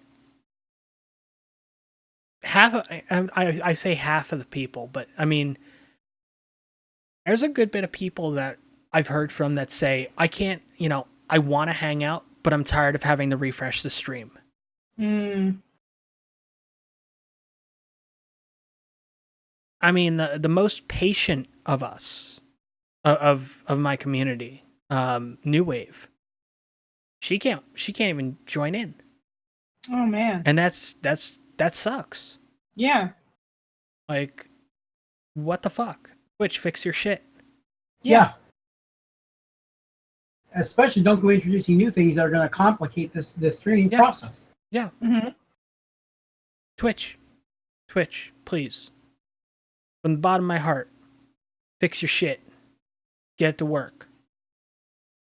We don't need to have all these ways for you to make money on Twitch. Shit. We don't need this. I mean, it's nice to have, but we don't need this. What we need is a platform that fucking works. We need a platform that's going to allow us to, in turn, get in touch with each of our communities. Mm-hmm. It's going to allow our communities to kind of hang out and have a good time. Because when you think of it this way, you're introducing features that are ways for people to, quote-unquote, monetize their streams. But if there's no people watching those streams because they can't, how much monetization is that going to really help? Your move, Twitch. Your fucking move. Yep. And this is what has this kind of thing is part of what has prompted me to make that decision that I have made. Yeah. Yeah. Have you started over there yet, or? No, because I am a scrub. And because I'm waiting for one to be able to afford one particular piece that I want to make the experience better. Oh? I'm not saying more than that. People are going to have to check it out when it starts. Yeah. They might see I'm some having shit. Thoughts. They might see some shit and some other shit. I guess. I have honestly no idea what the fuck it is, so I'm just guessing. I haven't really mentioned it to many people, that's why. Yeah. So it's all just I have a speculation. guess, but I have a speculation guess, but it will be off podcast. That's cool. And if you're right, I will tell you so. Cool. I'm thinking a wireless webcam that you can attach to Sarah. Please. I want Sarah Cam. No, have you ever known any cat to accept you attaching anything to them? This is a fair point. But it would be wonderful. Yep. I want Sarah Cam. Sarah Cam. No, you want Sarah Mike. Okay, yes, I do want Sarah Mike. Actually, I would rather have Sarah Mike than Sarah Cam. It would probably be easier wiring up a mic on Sarah than putting a cam on there. Yeah. Yeah, I'd never be able to wire up a camera. She wouldn't hear of it. A lot she wouldn't hear of. Yeah, everyone is confused. Sarah is a deaf cat because she's a pure white cat with blue eyes, and that shit runs in those genes. Yeah. Yep. Little does Ballin know, she's just been playing deaf the entire time.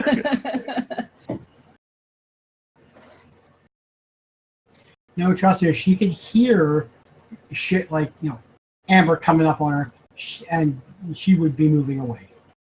Sometimes. Yeah. That cat can get... What I think we need to do is we need to get there needs to be a kitten that, like, as you're raising the kitten, you get them used to, like, having, like, a little camera attached to them. Yeah. So as they get older, it doesn't bother them. Yeah. And then you get to the point where, like, you have a GoPro strapped to them, and they're just fucking tearing across the house. Okay, I gotta admit, I wouldn't even need to stream that. I'd do it just to be able to see it. Yeah. Yeah. Just so I know what the hell they're up to. Right. Because half the time it's like, where'd you go? Every pet owner has known a moment where they think they know where their pet is, and they look and they're not there, and they're like, bitch, where'd you go? Well, you're just looking at the monitor and you're like, where the fuck is she? And you see just like, you see somebody's foot kind of just kind of move past, and you're like, oh shit, this is gonna be bad. Don't do it. Don't do it, Sarah. Don't do it. Let me get some popcorn first.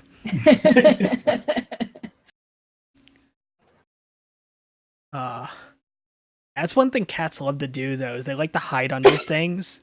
And as somebody's walking by, they just try to fucking get you in the Achilles. Oh, man. Oh, cats are jerks. What's really great is when Amber does that, no claws. Just I suddenly feel a little heavily tap on the back of my, right behind the ankle. Mm-hmm. Yeah. She just wants to know that she can do it. If the need should ever arise to have to kill the human, she wants to know that she can get first strike unopposed. Oh, gosh. Well, if she gives away too much, I'll be on guard. She knows that. Right. That's right. terrific. I'm sorry, that is fucking great. That's lovely. Yeah. She's adorable. I talk a lot about Sarah because Sarah makes herself known on the stream. Yeah. And Amber legitimately never meows. Mm-hmm. I don't think she's capable of it. She makes sounds, but she never meows. And her sounds are usually just like exaggerated purrs. Okay. It's weird. But lately she has started to occasionally squeak. But the point, it's just another way where she's really adorable. She is the most playful cat you'll ever see, and we've had her since she was a tiny kitten that someone put on the street because people are horrible monsters. Yeah, pretty much. Now you know of my 2 pets. And they've met my 1 pet. Yep. Back when we had video. Not counting Holsbrook. My brother is not my pet. No, pets have good instincts. Exactly. And I don't have pet. So. I mean, there's times I wish I did. Really do. Having pets is nice. I mean, I feel it would help with like my depression issues a bit. Oh, yeah. So I have officially decided that. So for those in the audience that don't know, I live with my parents. If you didn't know that, you haven't been listening. They talk in the podcast often. Well, I mean, they may, but you usually have yourself muted half the time. Okay, this is fair. That's a fair point. But anyway, it's pretty much been officially decided that if I ever get to where I can afford to move out of my parents' house again, I either have to live with a person or I have to have at least 1 pet. And even then, I would probably need another person with me. So you would need 2 pets. Yes, I would need 2 pets. And then so basically, I'm moving in with Storms because he's got a dog. So I would have a Storms and a Mocha, a Storms and a Mocha. There we go. 2 pets taken care of. Fair. Yeah. But no, just because of my my depression and anxiety issues that I have, there's no way I could ever have be alone in a house. Yeah. No way. Yeah, I need some living thing to be with me. Oh yeah. Well, and like the contents of the back of my fridge don't count. No. Well, like even so, one of the house sitting jobs that I have, the one where I'm at a farm, none of the animals are inside the house. Oh. And it is the weirdest thing ever. Like, so that was when I was sitting over there was when I binge watched the first 5 seasons of Game of Thrones, because if I hadn't had something on the television the entire time, I probably would have gone crazy. Or I would have been outside the entire time and gotten like mass amounts of sunburn. Because I didn't have sunscreen. Yeah, sometimes the silence Oh, is the worst thing. Yeah, no, there's no way. And even though cats are ultra quiet, if it gets to the point I can just go and find a cat and talk with them. Yeah, absolutely. Like, I need companionship of some kind. There's absolutely no way. I could not do it. I physically would not be capable. I honestly don't know how I do it. I don't know how you do it either, to be completely honest. Like, okay. Get yourself a cat or a bird, but not both.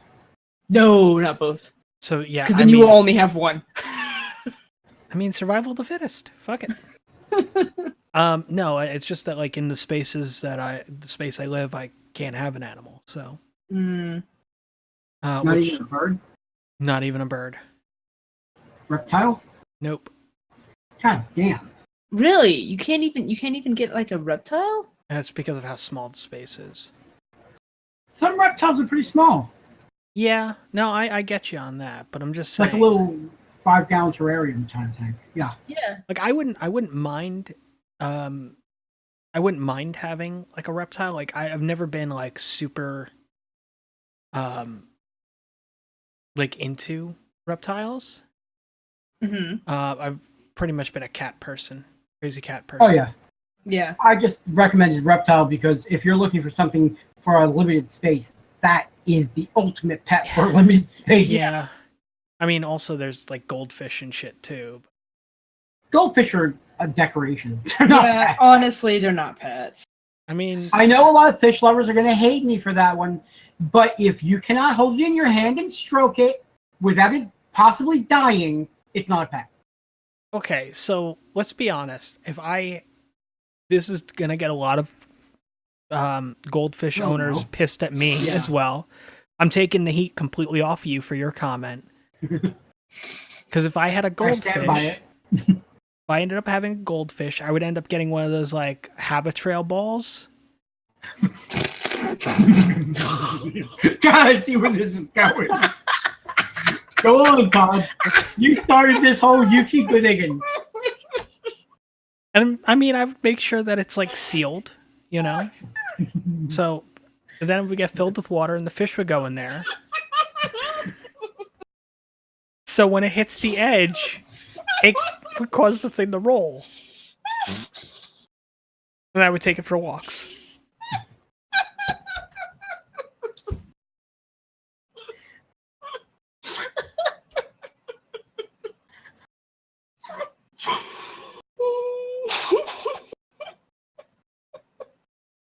See, I have always wondered if I could find one large enough to put a cat into. Because I gotta tell you, a cat being like a beach ball size one of those would be the best comedy in the world. Because they would try and run away from it, you see. And there is no running away from the ball you were inside of.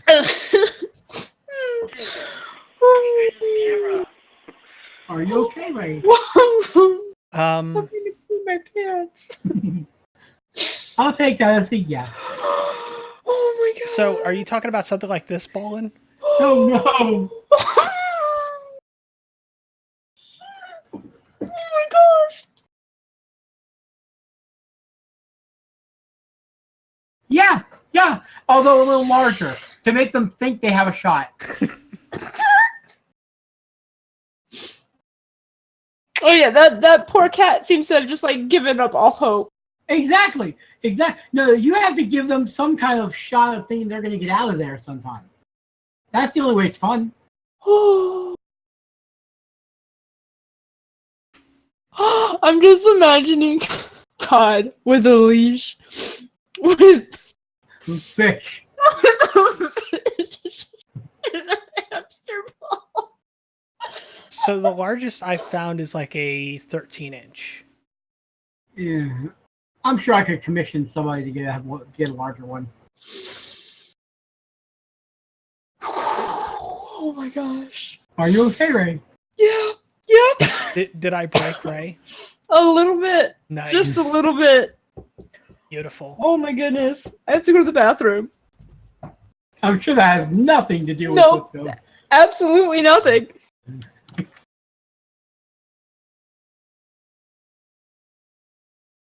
I'm actually going to take a short break. I've had to go for about 20 minutes. So here, you guys are going to be left with me while I guess people forget that we're still doing a recording, but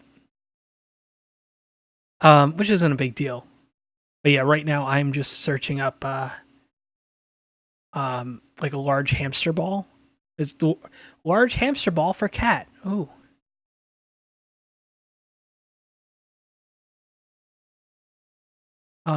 Huge hamster ball made for a perfect cat carrier on motorcycle. Interesting.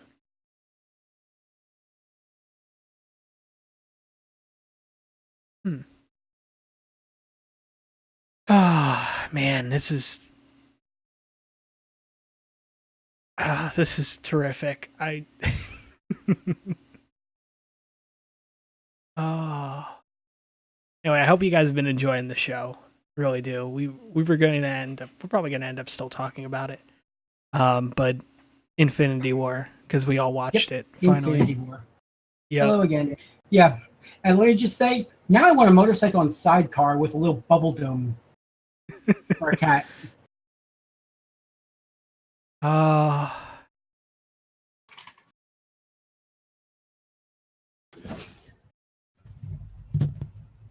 Okay, I'm back. Welcome back. Welcome back. Thanks.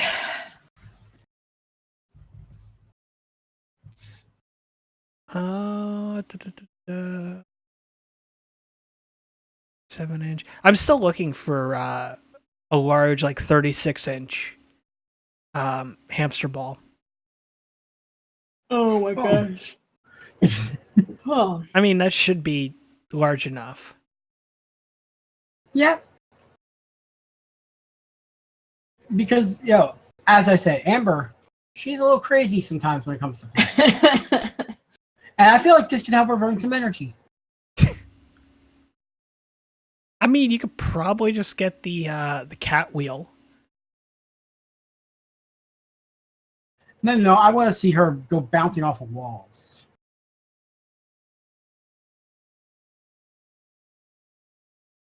Fair. No, that would be that would be absolutely amusing. Yep. See, we used to have a cat. We took it as a stray, and I would put a laundry basket upside down over her. Now, keep in mind, she can see the outside world. Okay. So what she would do is she'd sit there for a moment with this like look of playing, and suddenly she'd take off at like Mach speed, trying to run under it. It wouldn't go under though because it would just go along with her. And she'd keep running and try and get away from it. And eventually, of course, she'd hit something and knock it over and then she'd be out. Mm-hmm. But occasionally, instead, she'd sit there and she'd go back to plan B that every cat has, which is to look at you like, why did you do this? Oh, break my heart. I think everyone knows that look on a cat's face. Yeah, just... They practice it. Oh, yeah. Oh, man. Terrific. I want Terrific. a cat so bad. But I'm so allergic. I mean, is it the dander or? Because they got hairless cats, right? I do not want a hairless cat. Does it look too weird for you? Is it because they look like Gollum? Well, it's that, but then also the fact that I could get I supposedly could get a Russian blue. Mm-hmm. There are cats that don't produce as much dander. There's the Russian blue. Supposedly tuxedo cats are produce less dander, and there's a couple other cats that produce less dander that I could get. I want to have the fur that I can, because when I have real bad anxiety issues, one of the things I like to do is just run my fingers through. So I'm hearing you don't want to just rub leathery skin. No, I want to be able to play with their fur, basically.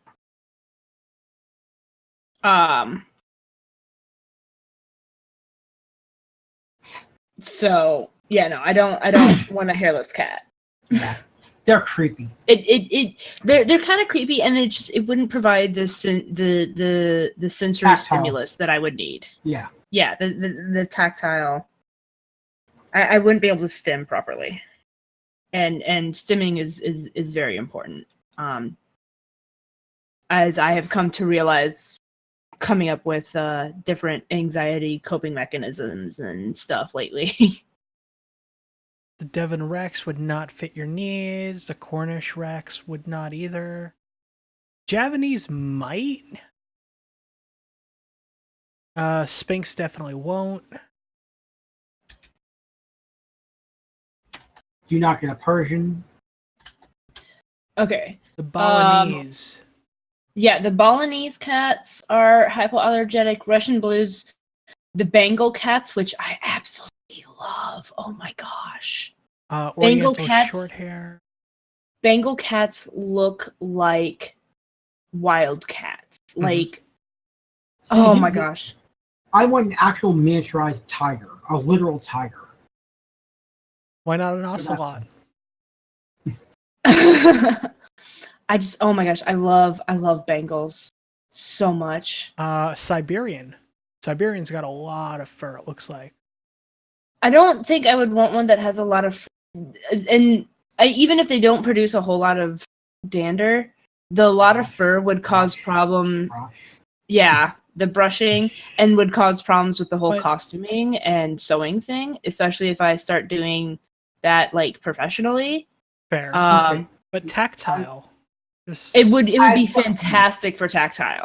Right? As someone who has owned cats pretty much their entire life, any cat you get with fur, you're gonna have the following moment happen. You'll be in a room, cat will walk in, look around for a moment, and suddenly there'll be an explosion of fur, and then they'll casually walk out. That is how cats shed. That's fair. It's ridiculous. I've actually seen cats walk into a room and then just start rapidly shedding. I'm like, did you actually come in here to do that?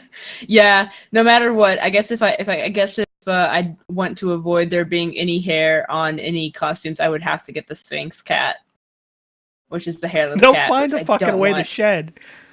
Yeah, they'll shed skin. Ew. Yeah, Ew. That's my point, right? Ew.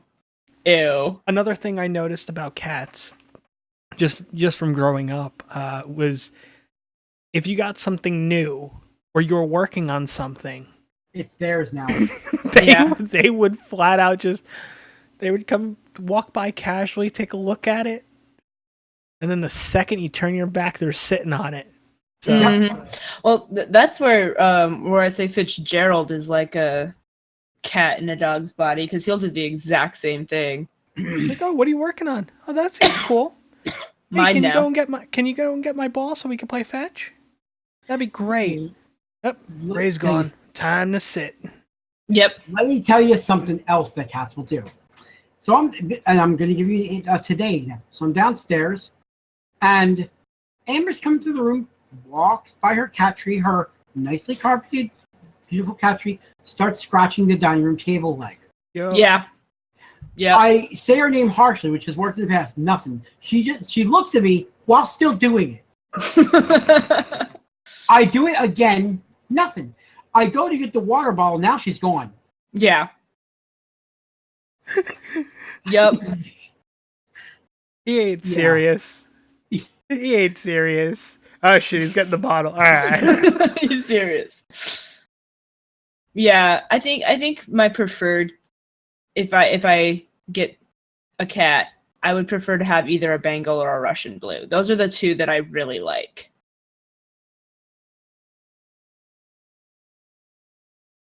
Yeah, the Russian blue's nice. Yeah.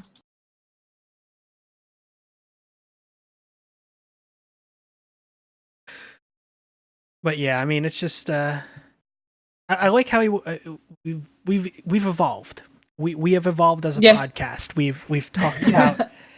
Yeah, we were going to talk about Infinity War. Yep. No. We've talked comics. We've talked television, movies, video games. We're talking about cats. Food. Yeah, I think we even like briefly mentioned we all did a thing, and then we never even actually ended up talking about the thing that we did. Nope. And it's been 2 hours. Yeah, just about. We saw Infinity War. We saw Infinity War. Really good. Yeah. And I mean, future podcast. No, it was legitimately a terrific film. I enjoyed the hell out of it. So if you guys have stuck around and you haven't watched the movie yet, I'm just go see it. Going to say spoilers. Yeah. Also go see it. Yeah, no, legitimately. Yes. So that was your first spoiler warning. Here's your second spoiler warning. I'm giving it one more, and then we're going to start. So you have plenty of fucking time. Turn off the recording. Yeah, we turn it off. If you guys if you guys did appreciate the show and you're not sticking around for the spoilers, we do appreciate it. Thank you very much for checking us out, and we will catch you next time. But if you are sticking around for the spoilers, then let's get the fuck into these goddamn spoilers. Let's start with probably first off, spoilers. Gotta cover all the bases here, man. Let me start. All of them deaths, though. Let me start with what I thought was one of the moments that made me the most depressed from Infinity War. Mm-hmm. Right at the end, that I am Groot. Yeah. Which has been confirmed is Groot going, Dad? Mm. Yeah. Who knew Vin Diesel could make you cry? Oh, wait, everyone who's ever seen the end of Iron Giant. I mean, fucking Guardians of the Galaxy Volume 2 made me cry like a little, like a child. And I mean, I cried a lot in Infinity War as well. Oh yeah. The weird thing is, I didn't cry, but it did leave me feeling drained. Oh, absolutely. I was relatively numb. I started crying with I don't want to go. Mr. Stark, I don't feel so good. Yes. I was waiting for Stark when he was hugging to go, we still have money.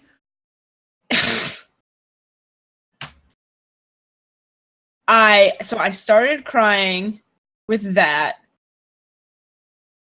I'm pretty sure I let out a sob at the I am Groot. And then it all just stopped. And I was like... So this is what happens when you push past tears. Yeah. It was just like, oh my little joke is a reference to this panel here. Yeah. Oh, okay. Gotcha. We have money. Oh, thank God. Yeah, but... Yeah. Yeah. I have never heard a theater so quiet. Oh, yeah, no. As at the end. Yeah. And I've never been in... So every Marvel movie that I've ever been in, I've had those people that get up. And you just kind of stare at them and you're like, hello, end scenes. Yeah, so how the Marvel. You think after 18 movies they would have figured that shit out, that there's shit after the shit. About a third of the people in my theater still did that. Nobody in my theater did. And it was just dead silent. everyone's just sitting there. Mm-hmm.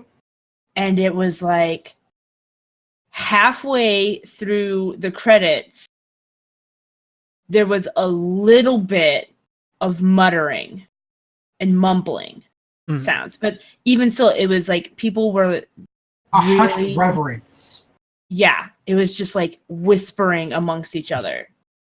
And it was just, oh my gosh.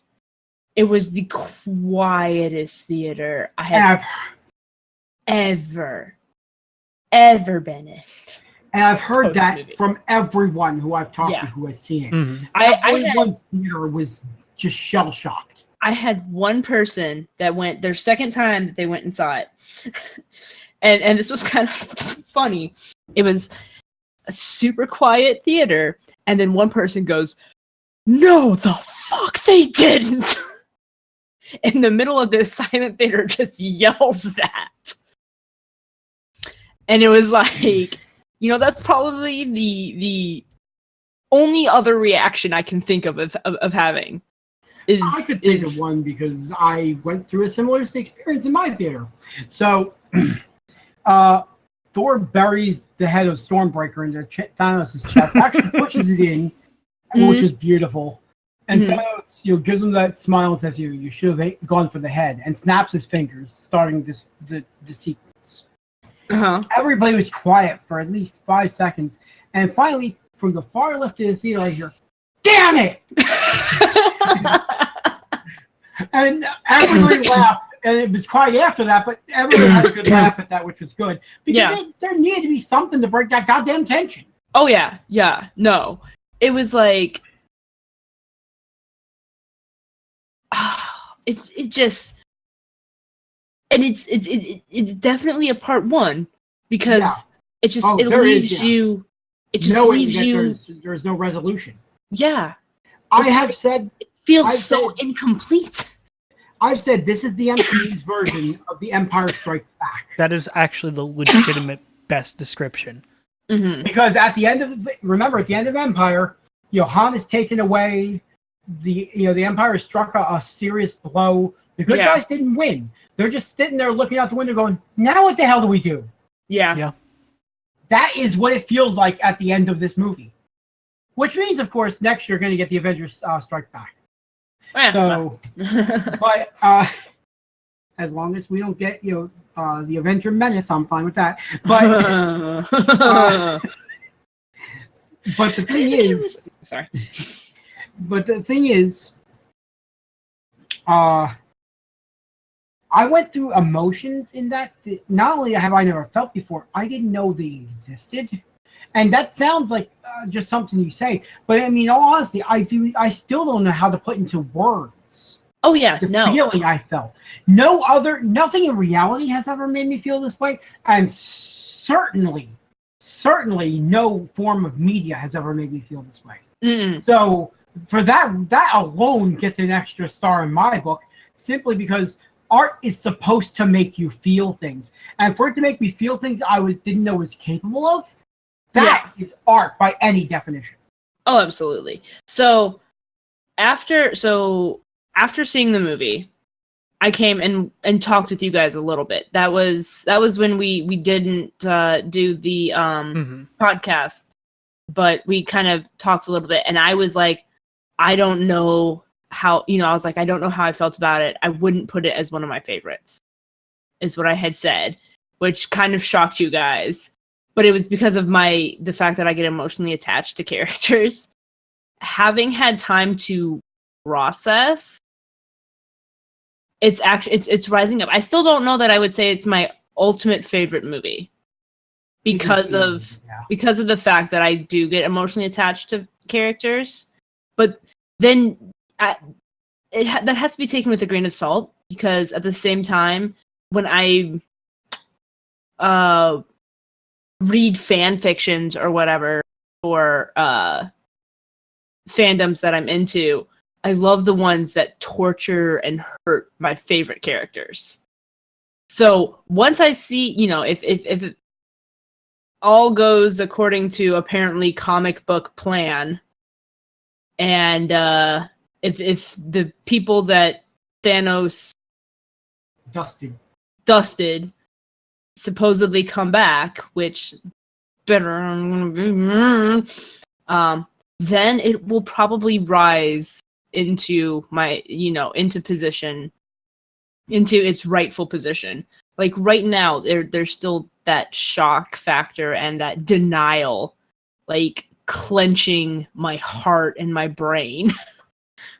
because I form emotional attachments with fictional characters. There's something wrong with me. So apparently there's from the movie there's 11 confirmed characters that survived, which is interesting.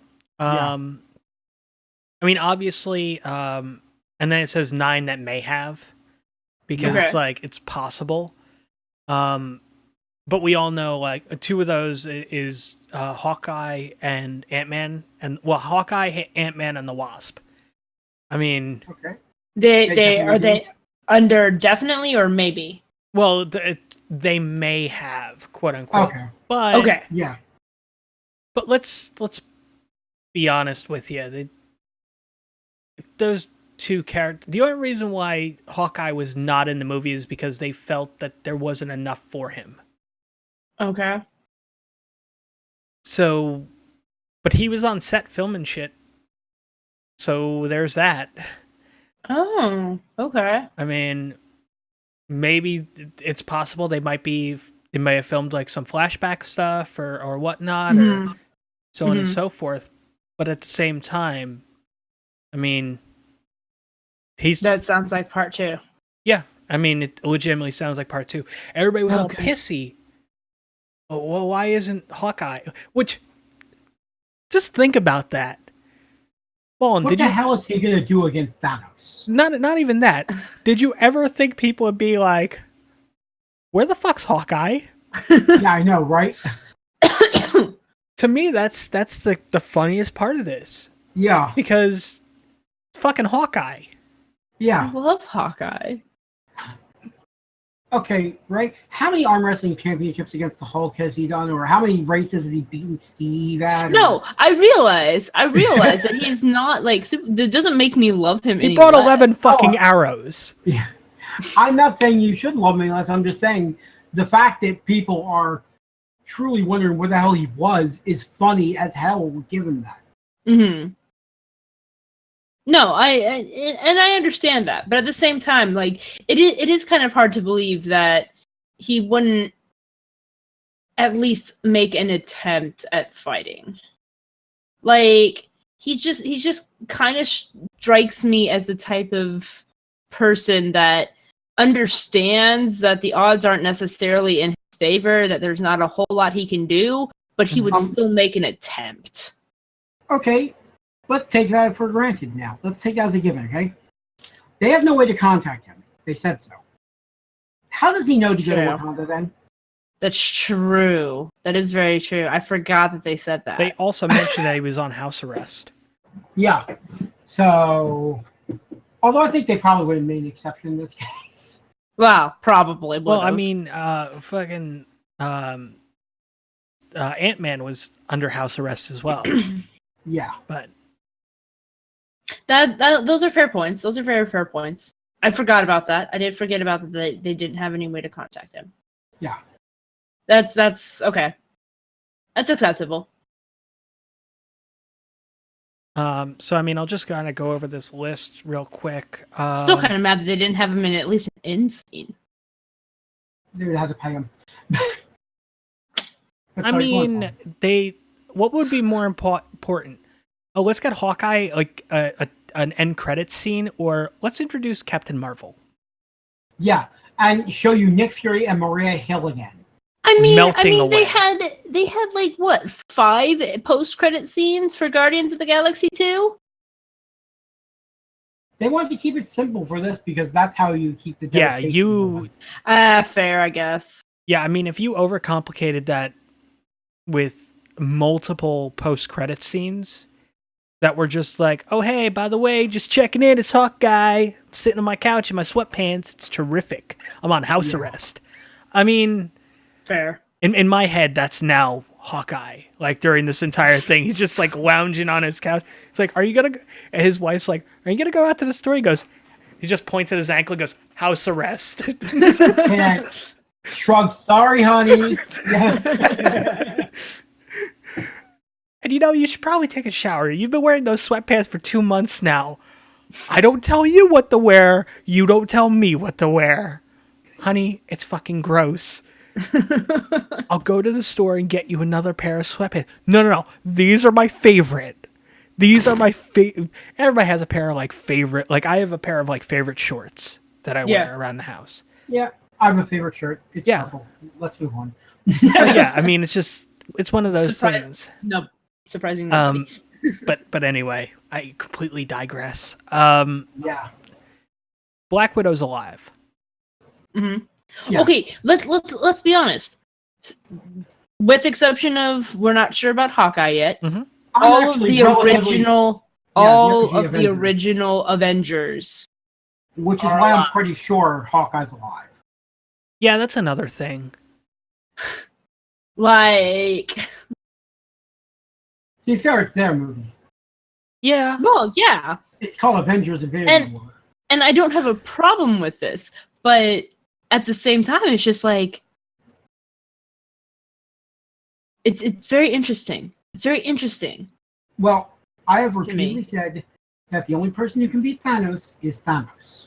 Mm-hmm. He has to want to be defeated. It's possible that's why they survive. Are you thinking that they might go with Marvel The End kind of situation? Possibly. And for the record, we're talking about an actual comic series called The End, not the end of the Marvel Universe. Yeah. I assumed as much. Yeah. So we already talked Hawkeye and his sweatpants. Hulk and his sweatpants. Or lack thereof sometimes. Yeah, well, I mean, fair enough. He's alive. Wong. I'm interested in seeing how the little thing between Hulk and Bruce plays out, because I found that interesting. The little... Hulk's just like, fuck you. No, my pride's hurt. I honestly think it's because he can't face Widow. He's on Earth. He knows Widow's on Earth. He doesn't want to come out because he doesn't know how to deal with that. He is a gigantic green child. True. Fair. And he doesn't know how to process those feelings. Well, that's a very fair point. Sun's getting real low. So basically, he's hiding behind Banner. Yeah. That's one way to look at it. Yeah.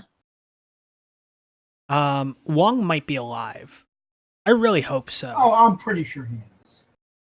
Wong had that great little moment. It's just like when he kind of stepped off into the sunset, basically. What are you doing? Nobody's guarding the sanctum. What about you? Oh, I'm going to make a phone call. And he's like, all right, bye. Just fucking... That's the last we saw Wong. We didn't need anything more. M'Baku is alive. That's one of those that blew my mind. Uh-huh. Yeah. We're going to keep him alive. Okay.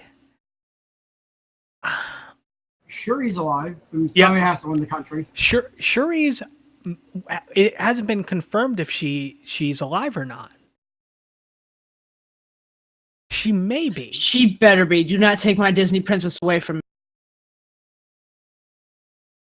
Rocket's alive. Yeah. Yep. Obviously Ant-Man is... They say Ant-Man's a possibility, but we kind of know that that's a thing. We know Nebula's alive. Nebula's alive, which I'm excited about. Once again, the Wasp, possibly alive, but we kind of know that. Well, but the Ant-Man and the Wasp takes place before Infinity. Yeah. Okay. Okoye? I think I'm saying it right. Okoye? You mean the general? The the elite guard? Yeah. Yeah. Oh. The one who watches her king crumble right in front of her eyes. Yep. She's alive. Yeah, she's alive. Yeah, she is. Poor thing.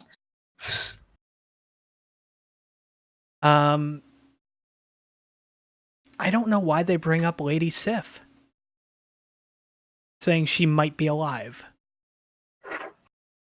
That's an interesting poll. I think it's Okoye. Okoye? Yeah. Okoye, yeah. Sorry, I just looked it up. It's fine. Because name pronunciation is important to me. No, and I agree with you. But I'm pretty sure it's Okoye. Thor's obviously alive. Well, yeah, I saw him, yeah. Valkyrie was confirmed to be alive. Which is interesting that they confirm her. Yeah. Mm-hmm. Yeah, so apparently the explanation is before the ship was destroyed, mostly off screen, you know, because we kind of jump into, like, this ship's already taken some attack. Yeah.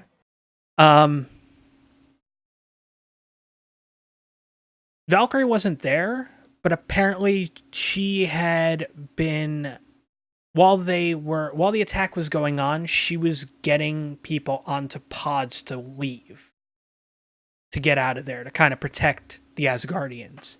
She happened to do the same thing. Yeah. So what's interesting about this is the Russos confirmed this during a Q&A session at an Iowa high school. Yeah. Which was really weird. Not but exactly what you think of when you think of, like, blockbuster revelations. Yeah. I think it's an like, I'm happy that they didn't kill off the character, because I did kind of enjoy the character once she sobered up and became badass. I mean, that was the thing. Yeah. Also, I'm just saying, she might have been useful with hitting Thanos with one of those control discs. I'm just saying. Yeah. There is that. War Machine alive. Yeah. Here's another odd poll that's might be alive, but it's interesting. So we know that Thanos got the Power Stone from Xandar. Yep. I really want a Richard Rider Nova movie now. Thanos claimed that he completely wiped out the core. Yeah. But who's to say that everybody was on shift that day? Well, even if he did completely wipe out the core, it's entirely possible that their central archive system, their world mind, survived and might seek out someone worthy. True. But the name they throw out... So the name that's thrown out is Roman Day. Yeah. The, what was it? Played by John C. Reilly, yeah. Yeah. I mean, it'd be nice to see him back. Yeah. Who's that? I don't know that anyone's 100% a dick. Yeah. Oh, okay. Yeah.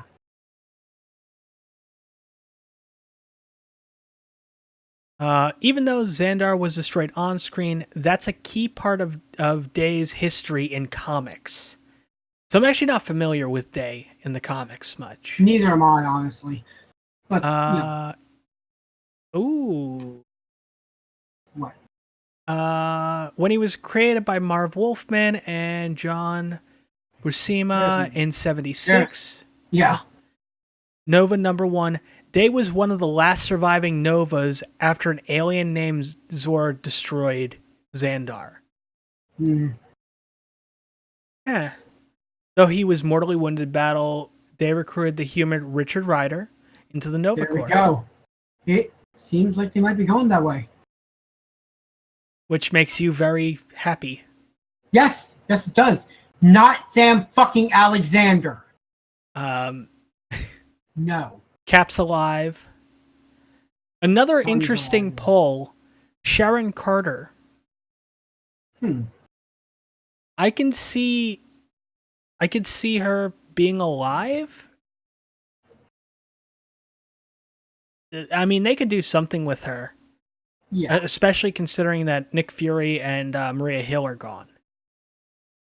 Sharon Carter, director of S.H.I.E.L.D. Yeah. Of course, Iron Man's alive. And we know that they're paging Captain Marvel. So Yeah. Mm-hmm. Which I was excited about. Yeah.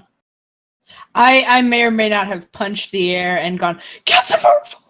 You know, when everyone's being all solemn and quiet and oh my gosh, I don't know what's going on. I may have may have broken the mood a little bit there, but so Thanos is not from Earth.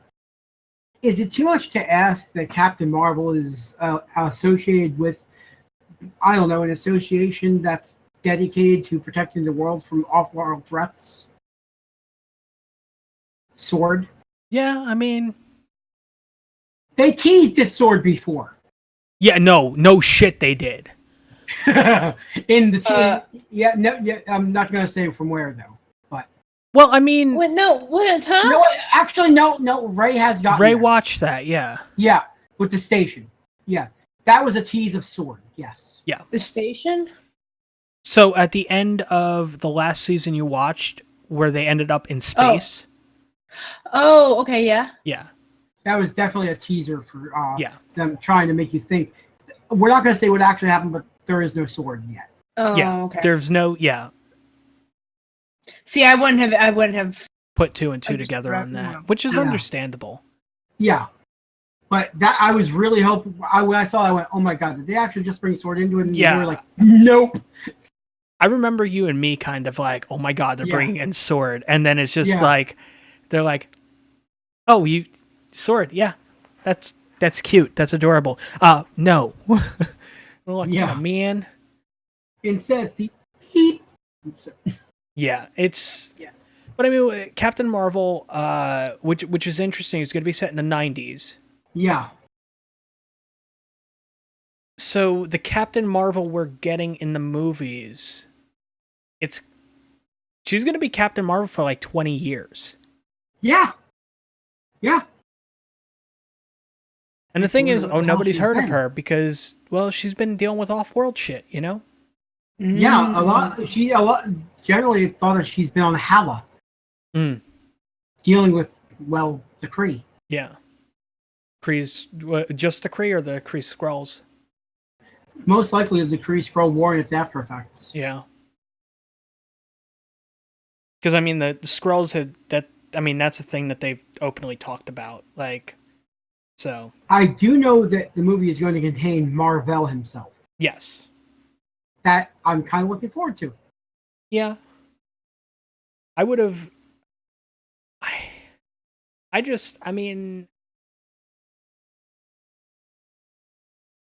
think that one of the things they could do is, I mean, we get the first Captain Marvel movie, right? Mm-hmm. And I mean, it follows Carol Danvers, but she never takes up the mantle of Captain Marvel that entire film. Yeah. I think that's a smart way to do it, because it's a real trolly shitty thing that I would do.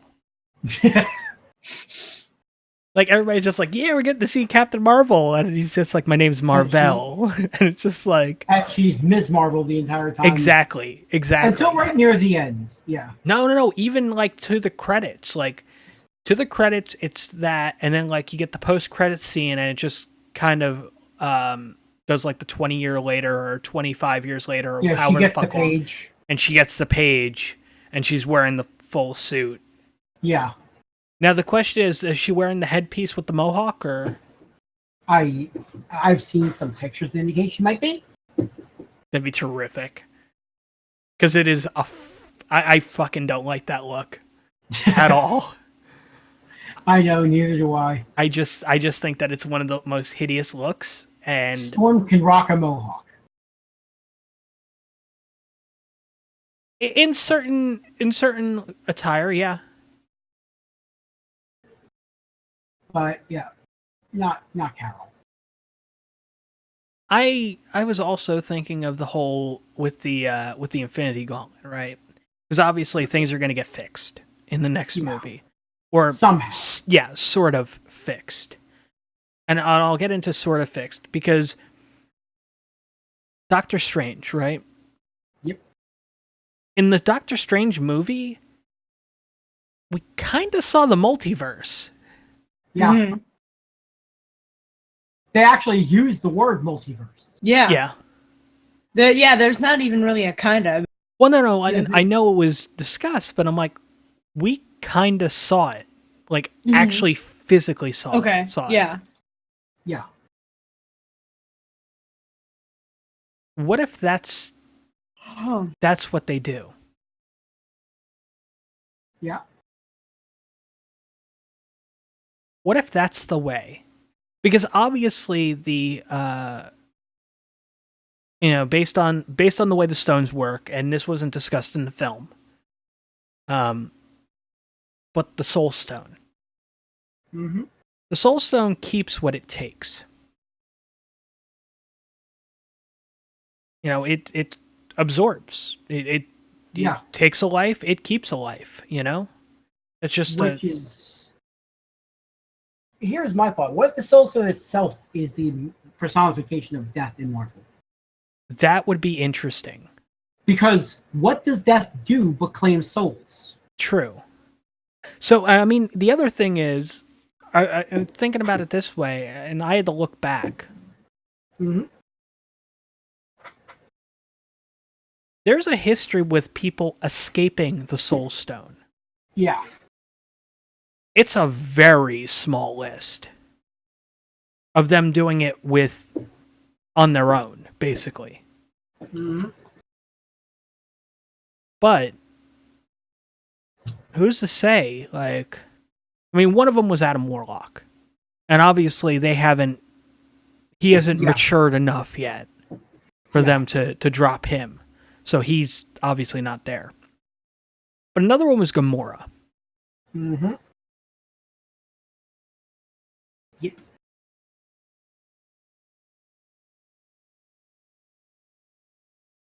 And we know, based on Ant-Man's powers, based on the power set, at least from the comics, that he can go to, what was it, the Microverse?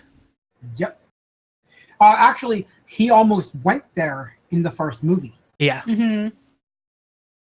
It's true. And it's theorized that's where Wasp is trapped. That is very possible. So, yeah, I mean, and also time moves way differently there than it does in our world. So I'm thinking that might be how Ant-Man and the Wasp are spared. Yeah. They're searching for the Wasp, the original Wasp. Mm-hmm. And I mean, time just moves differently. That's it. Okay. And then kind of factor that in as well with, do you think they'd be able to shrink down small enough to get into the Soul Stone?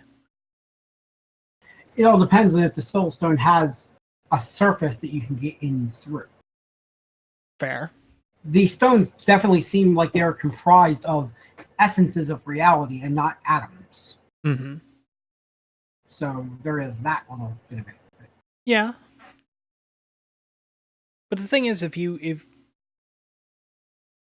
what if Ant-Man's the one, Ant-Man and the Wasp are the ones that try that get in there and try to help people get out? It'd be an interesting concept. Yeah. I'm not super sold on it, but I mean, it's a possibility. At this point, there are more possibilities.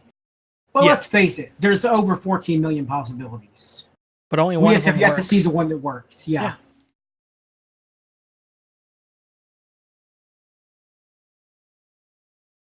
I mean, who's to say that Doctor Strange doesn't figure out a way to magic himself out of there? Maybe that was part of his plan the entire time. Yep. You don't know. That's the thing. Because the only one that knew the fucking plan was Strange. Hell, what if he did something with the Time Stone? Set up a recall program, essentially. Possibly. He's done it before. Well, I mean, look at what happened to the Gauntlet after the snap heard through the galaxy, Yeah. through the universe. I mean, that thing looked pretty wrecked. I mean, it was almost like something kind of went wrong. Yeah. Like he stressed it a little too hard. Yeah.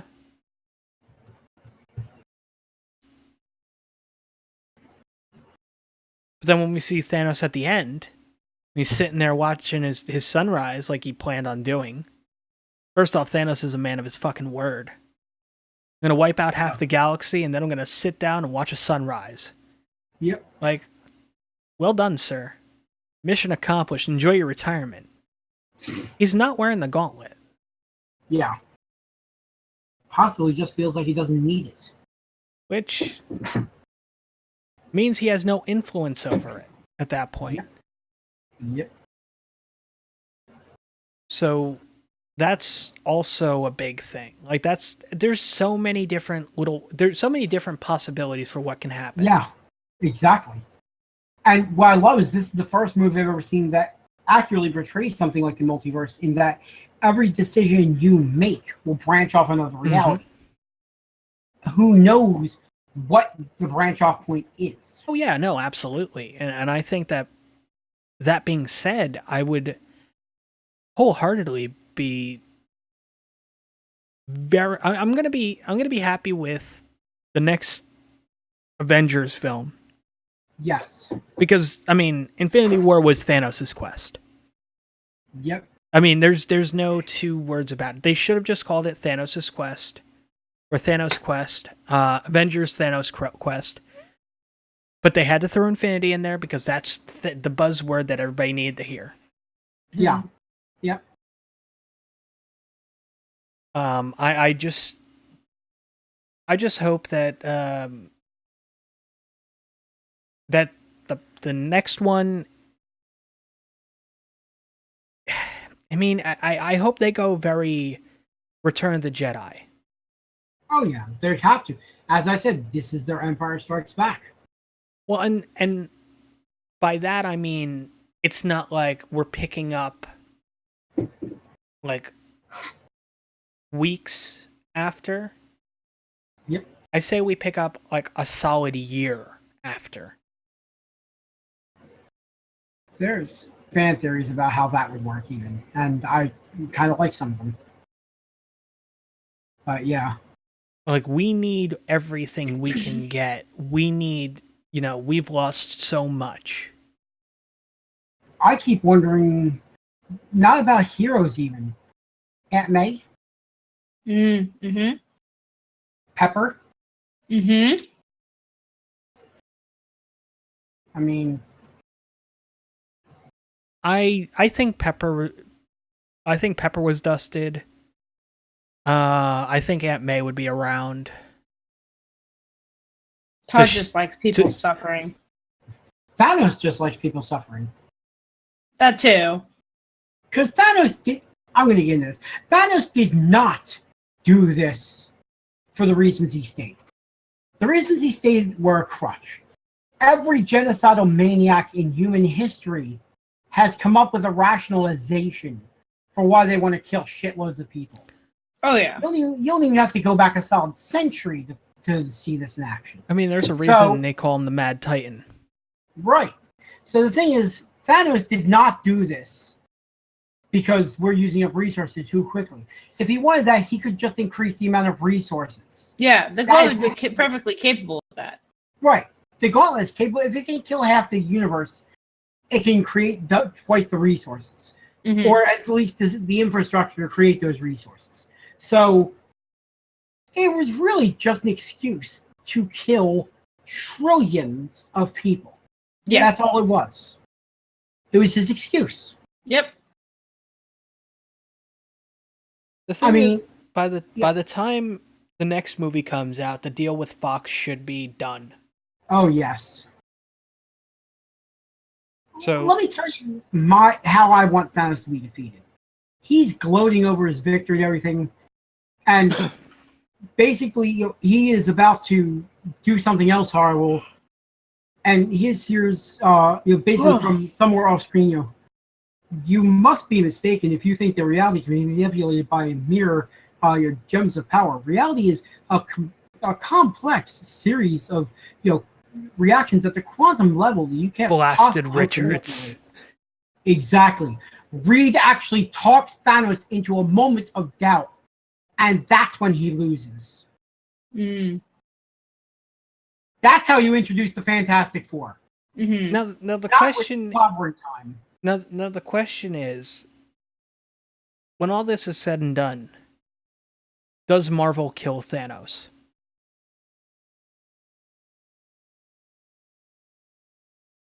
I would like to see them think he's dead, but he makes it out simply because, quite frankly, he's Death's servant. Fair. Plus, if he could stand up to the best Thor has to offer, he's not going to be so easy to one-shot. No, absolutely. No, I agree. He had a single stone when he beat down the Hulk. Yeah. That was not the gauntlet. That was him. I mean, he did have the Power Stone. But there was no evidence that he was channeling its power. Which is fair. So, Thanos, without any of the stones, can beat the living shit out of the Hulk. Yeah. So, yeah. I don't think you're going to be able to kill him so easy, so I think he's going to get away. Incidentally, in that aforementioned scenario with Richards, the way I'd like to see him lose the glove is for basically Invisible Woman to slip it off of him, while Richards is monologuing. Because teamwork is how they win. But yeah. Yeah, part of me wants like a little quip from Rocket saying, "I want his arm." Yeah, I could see that. And then fucking Thor just kind of obliges him and uses Stormbreaker, because Stormbreaker did considerable damage. Oh yeah. I mean, he put it into his chest. Yeah. If you can crack through rib bones, you can chop off an arm. Yeah. The ribs are some of the strongest bones in the body for the very reason that they're the most important bones in the body. Mm-hmm. Mm-hmm. Protect all the really vital stuff. Yup. But yeah, I mean the whole. I mean, on the whole, now that both of you have seen it, where does it fall in your ranking? It's at the top because, like I said, it made me feel things I've never felt. It's made me question a lot of the Marvel universe. Honestly, it's made me think more about these movies than any of the previous movies. That's very fair. Mm-hmm. That is absolutely fair. What about you, Ray? It's like I said earlier, it's not at the top just because of my emotional attachment to characters and that sort of thing. But like as I have more time to process and stuff, it is making its way higher and higher. Yeah.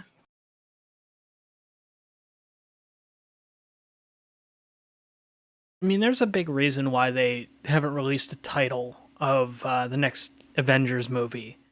And it's funny because when they said, oh, well, it's no longer part 1 and 2. Yeah. Now it's Infinity War and 4, or whatever. Yeah, it's Infinity War and Avengers 4. Yeah. Which I hope is Avengers Fan 4 stick, but that's... Yeah. Oh, God. An event, basically, how awesome would it be the title screen flashes across and the 4, just a circle appears around it. Yeah.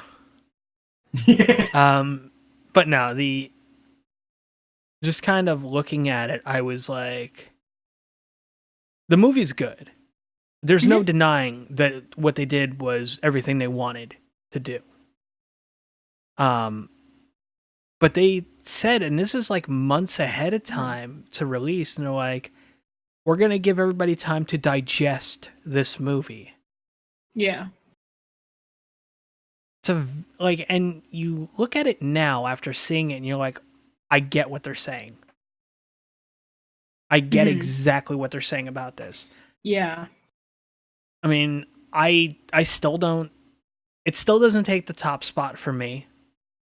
But then again, that's also because of how much I enjoyed some of the other movies, you know? It bumped down. You know, it's in the top 5. Mm-hmm. Yeah. I mean, it's in that conversation. Winter Soldier was such a turning point for the MCU, though. It was. It basically, everything stopped being the bright, shiny universe. Yeah. And you started to see cracks in the foundation. Yep. I mean, you had that. Doctor Strange, it really showed you another version of Tony Stark. One that wasn't a weapons dealer, but was just as full of himself, basically. Mm-hmm. Only to lose everything and grovel. Yeah.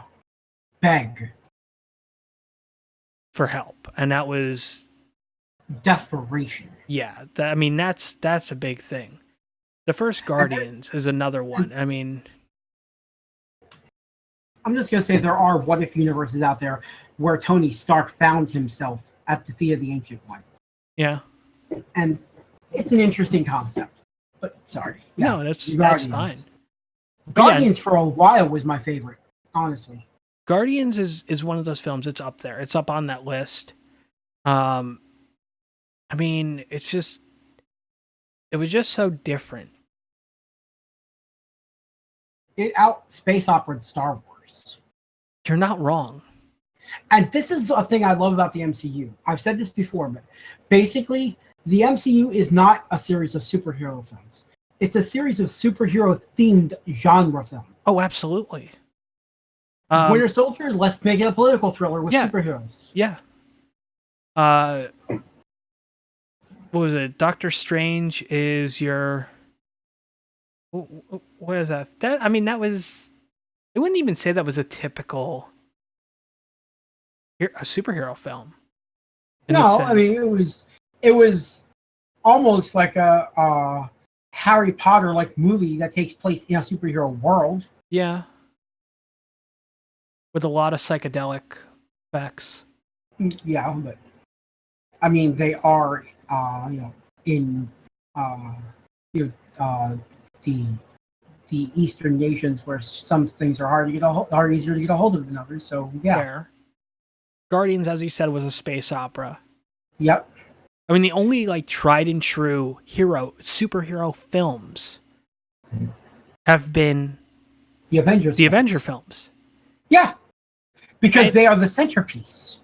And arguably Captain America Civil War. Yeah, which is a stealth Avengers film. I mean, that was Avengers 3. We've just seen Avengers 4, so Avengers 5. Although, to be perfectly honest, Civil War was another political thriller. Yeah. Yeah. I'll give you that.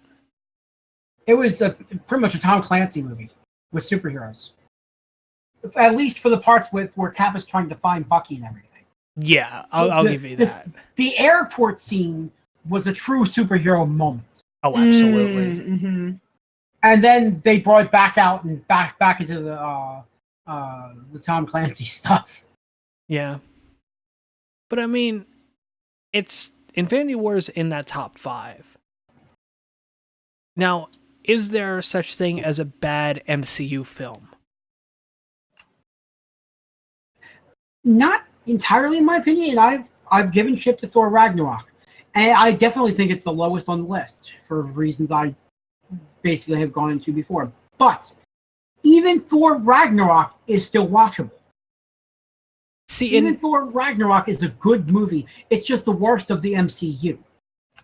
See, and Ragnarok to you is what Iron Man 3 is to me. Fair enough.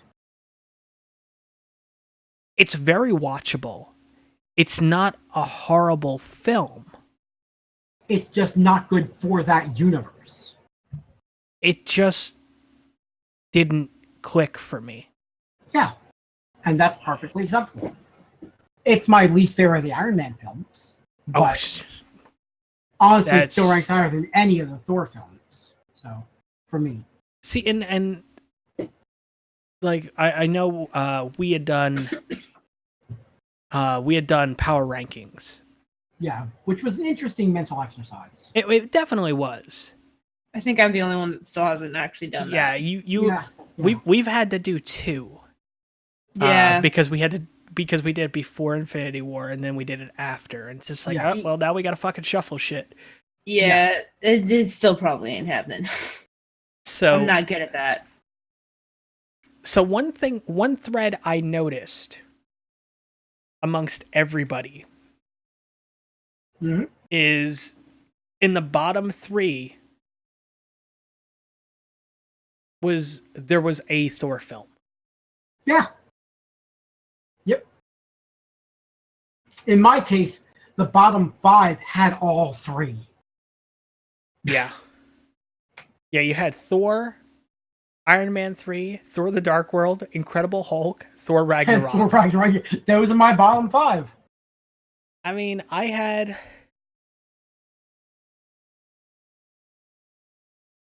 Spider-Man Homecoming, Iron Man 2, Age of Ultron, Thor, and Iron Man 3. Yeah. I mean, Iron Man 2 isn't a bad film either. No, definitely isn't. Hell, although I will admit it almost made the bottom 5 for me. It's my bottom 7. Yeah. But I still really enjoyed it. Oh, yeah. I mean, I can't say I haven't enjoyed a single Marvel Cinematic Universe film. Just when I compare them to the others. Yeah. I mean, some things click, some things don't. Right. Like, for example, Spider-Man Homecoming. Like, I loved Michael Keaton in that role as Vulture. Mm-hmm. I absolutely loved that. I loved seeing Jon Favreau again, you know? Yeah. Which was terrific. Even if he was being a douche. I mean, kind of had to. He was too busy moving shit. Dealing with, the characters were done very well. Marissa Tomei did an amazing job. But the movie itself, and it may be because of how uninterested I am in Spider-Man. It absolutely is. Mm-hmm. It just, I mean, it didn't crack the top 9, or top 10, we'll say. It was in the bottom 9. There we go. That's the best way to put it. It was in the bottom 9 of 19 films. Yeah. So it was right around middle of the pack. Not in my case, really. Yeah. Well, I mean, you listed it as your very bottom, didn't you? No, Iron Man 3 was my very bottom. Oh, okay. Oh, so you listed I listed You listed from best to worst when you. Yes. Okay. Yeah. Gotcha. Yeah. Okay. Because Iron Man 3 is like bottom of that bottom list. See, that's right. I thought you were listing from absolute worst. Okay. No. And I was like, really? Yeah. Okay. But at the same time, I mean, right around Spider-Man Homecoming, I got, what is it? The ones before is Avengers, the first one, Black Panther, and Incredible Hulk. Yeah. I mean, I enjoyed Incredible Hulk. It's one of those films that people forget was part of the MCU. Unfortunately, that's the very reason why it's so near the bottom of my list. And that's because the thing. It doesn't feel like it's part of the MCU. Well, it was the I know second... it's because it was so early in the MCU. Yeah, I mean, that's the biggest... But at the same time, we're ranking them. I mean... No, and I understand that. I completely understand that, and I agree with you. I just wish the movie had gotten more recognition. When you say Incredible Hulk, most people think of the Ang Lee film, which was absolutely dog shit. Yes, it wasn't just dog shit; it was gamma dog shit. I understood that reference. I just had an interesting thought. Yeah. What if they bring back Tim Roth for the next Avengers? Yeah. And maybe some of the other villains that Thunderbolt Ross, has incarcerated. Yeah. That's actually also been a popular theory. You know, as long as we've got Captain Marvel, there's someone who has been kind of a thorn in her side. Oh. I'm speaking, of course, of Moonstone. Hmm. Be interesting to bring her in. Yeah. I'm a little bit more interested in what they're doing after. Oh, yes. Okay, so I'm actually gonna have to duck out because we seem to still be going pretty strong, and Yeah. I can't. Now This it's might actually be. It's 12:30, and I Yeah, have we- work. Yeah. We could be going on to infinity with this. You know, we Yeah. should and beyond. we might want to discuss this more next week if everybody still feels like there's more to talk about. Yeah, I mean, A little bit, not for the whole thing. well, no, I hear you on that. I mean, I know one thing I do want to touch on, at least next week we'll talk about it, is how I feel Thanos was not the villain of Infinity War. Okay, that's an interesting thing to leave us with here. Yeah, I mean, there's that. I mean, I could also say that we're getting a Moon Knight movie as well. Oh, yes. Which is just fucking I would bizarre. never have imagined that. But, yeah. Yeah, I mean, what is it? Moon Knight, Nova, and what was the other? There was one more that was just like... It's just interesting. It's just really fucking interesting that we're getting Moon Knight especially. So. Yeah. But, you know. Oh, the Eternals. The Eternals Yeah. is the other one, which I think is a really weird pick. But yeah, the Eternals is actually in pre-production. So Cool. but Well, yeah. that said, yeah. But yeah, I mean, we got a lot to look forward to, and I mean, Marvel could do really no wrong with their movies at this point. They're bulletproof. Mm-hmm. For the most part. Yeah. Some movies are just bullet resistant. Yeah, I mean, Thor's dodged a few. Barely. Fair enough. Next week, I will also go into my reasons why I put the Thor list at the bottom. Yeah, no, that's absolutely fine. But yeah, I mean, we've almost gone 3 hours. Yeah. We have a habit of this. I mean, that's the main reason why we've decided that we're now no longer looking at the clock until it's just like, oh, hey, we've been going for over 2.5 hours. Like, yeah. Because this is... And we started late. So. Yeah, we did start late. I mean, that was partially my fault. So, I mean, I will legitimately say that. Meh. But yeah. So but anyway, but anyway, guys, thank you very much for either watching us on Twitch, twitch.tv/precipice or downloading us on your mobile device through either the Radio Public app, iTunes, Google Play, Stitcher, TuneIn. Hope you guys enjoyed this episode. This part 1. This is fucking weird. We've done giant-sized issues. Yeah, now we're doing part 1. Yeah. This is fucking weird. But it's great. Yeah. Next week we should probably just pretend like we've already cut an episode with all these other stuff, and then just drop it 6 months down the line. It's just oh yeah, by the way, here's just like some comic companies do, where they're just next month we'll have part 2 out. Next month comes and where the fuck's part 2? Oh, it's delayed. How long was it fucking delayed? Love when comic companies do with that. Yeah. But anyway, thank you guys very much. Yep. And we will catch you next week for another Pod Errors. See you guys then. Later. Later.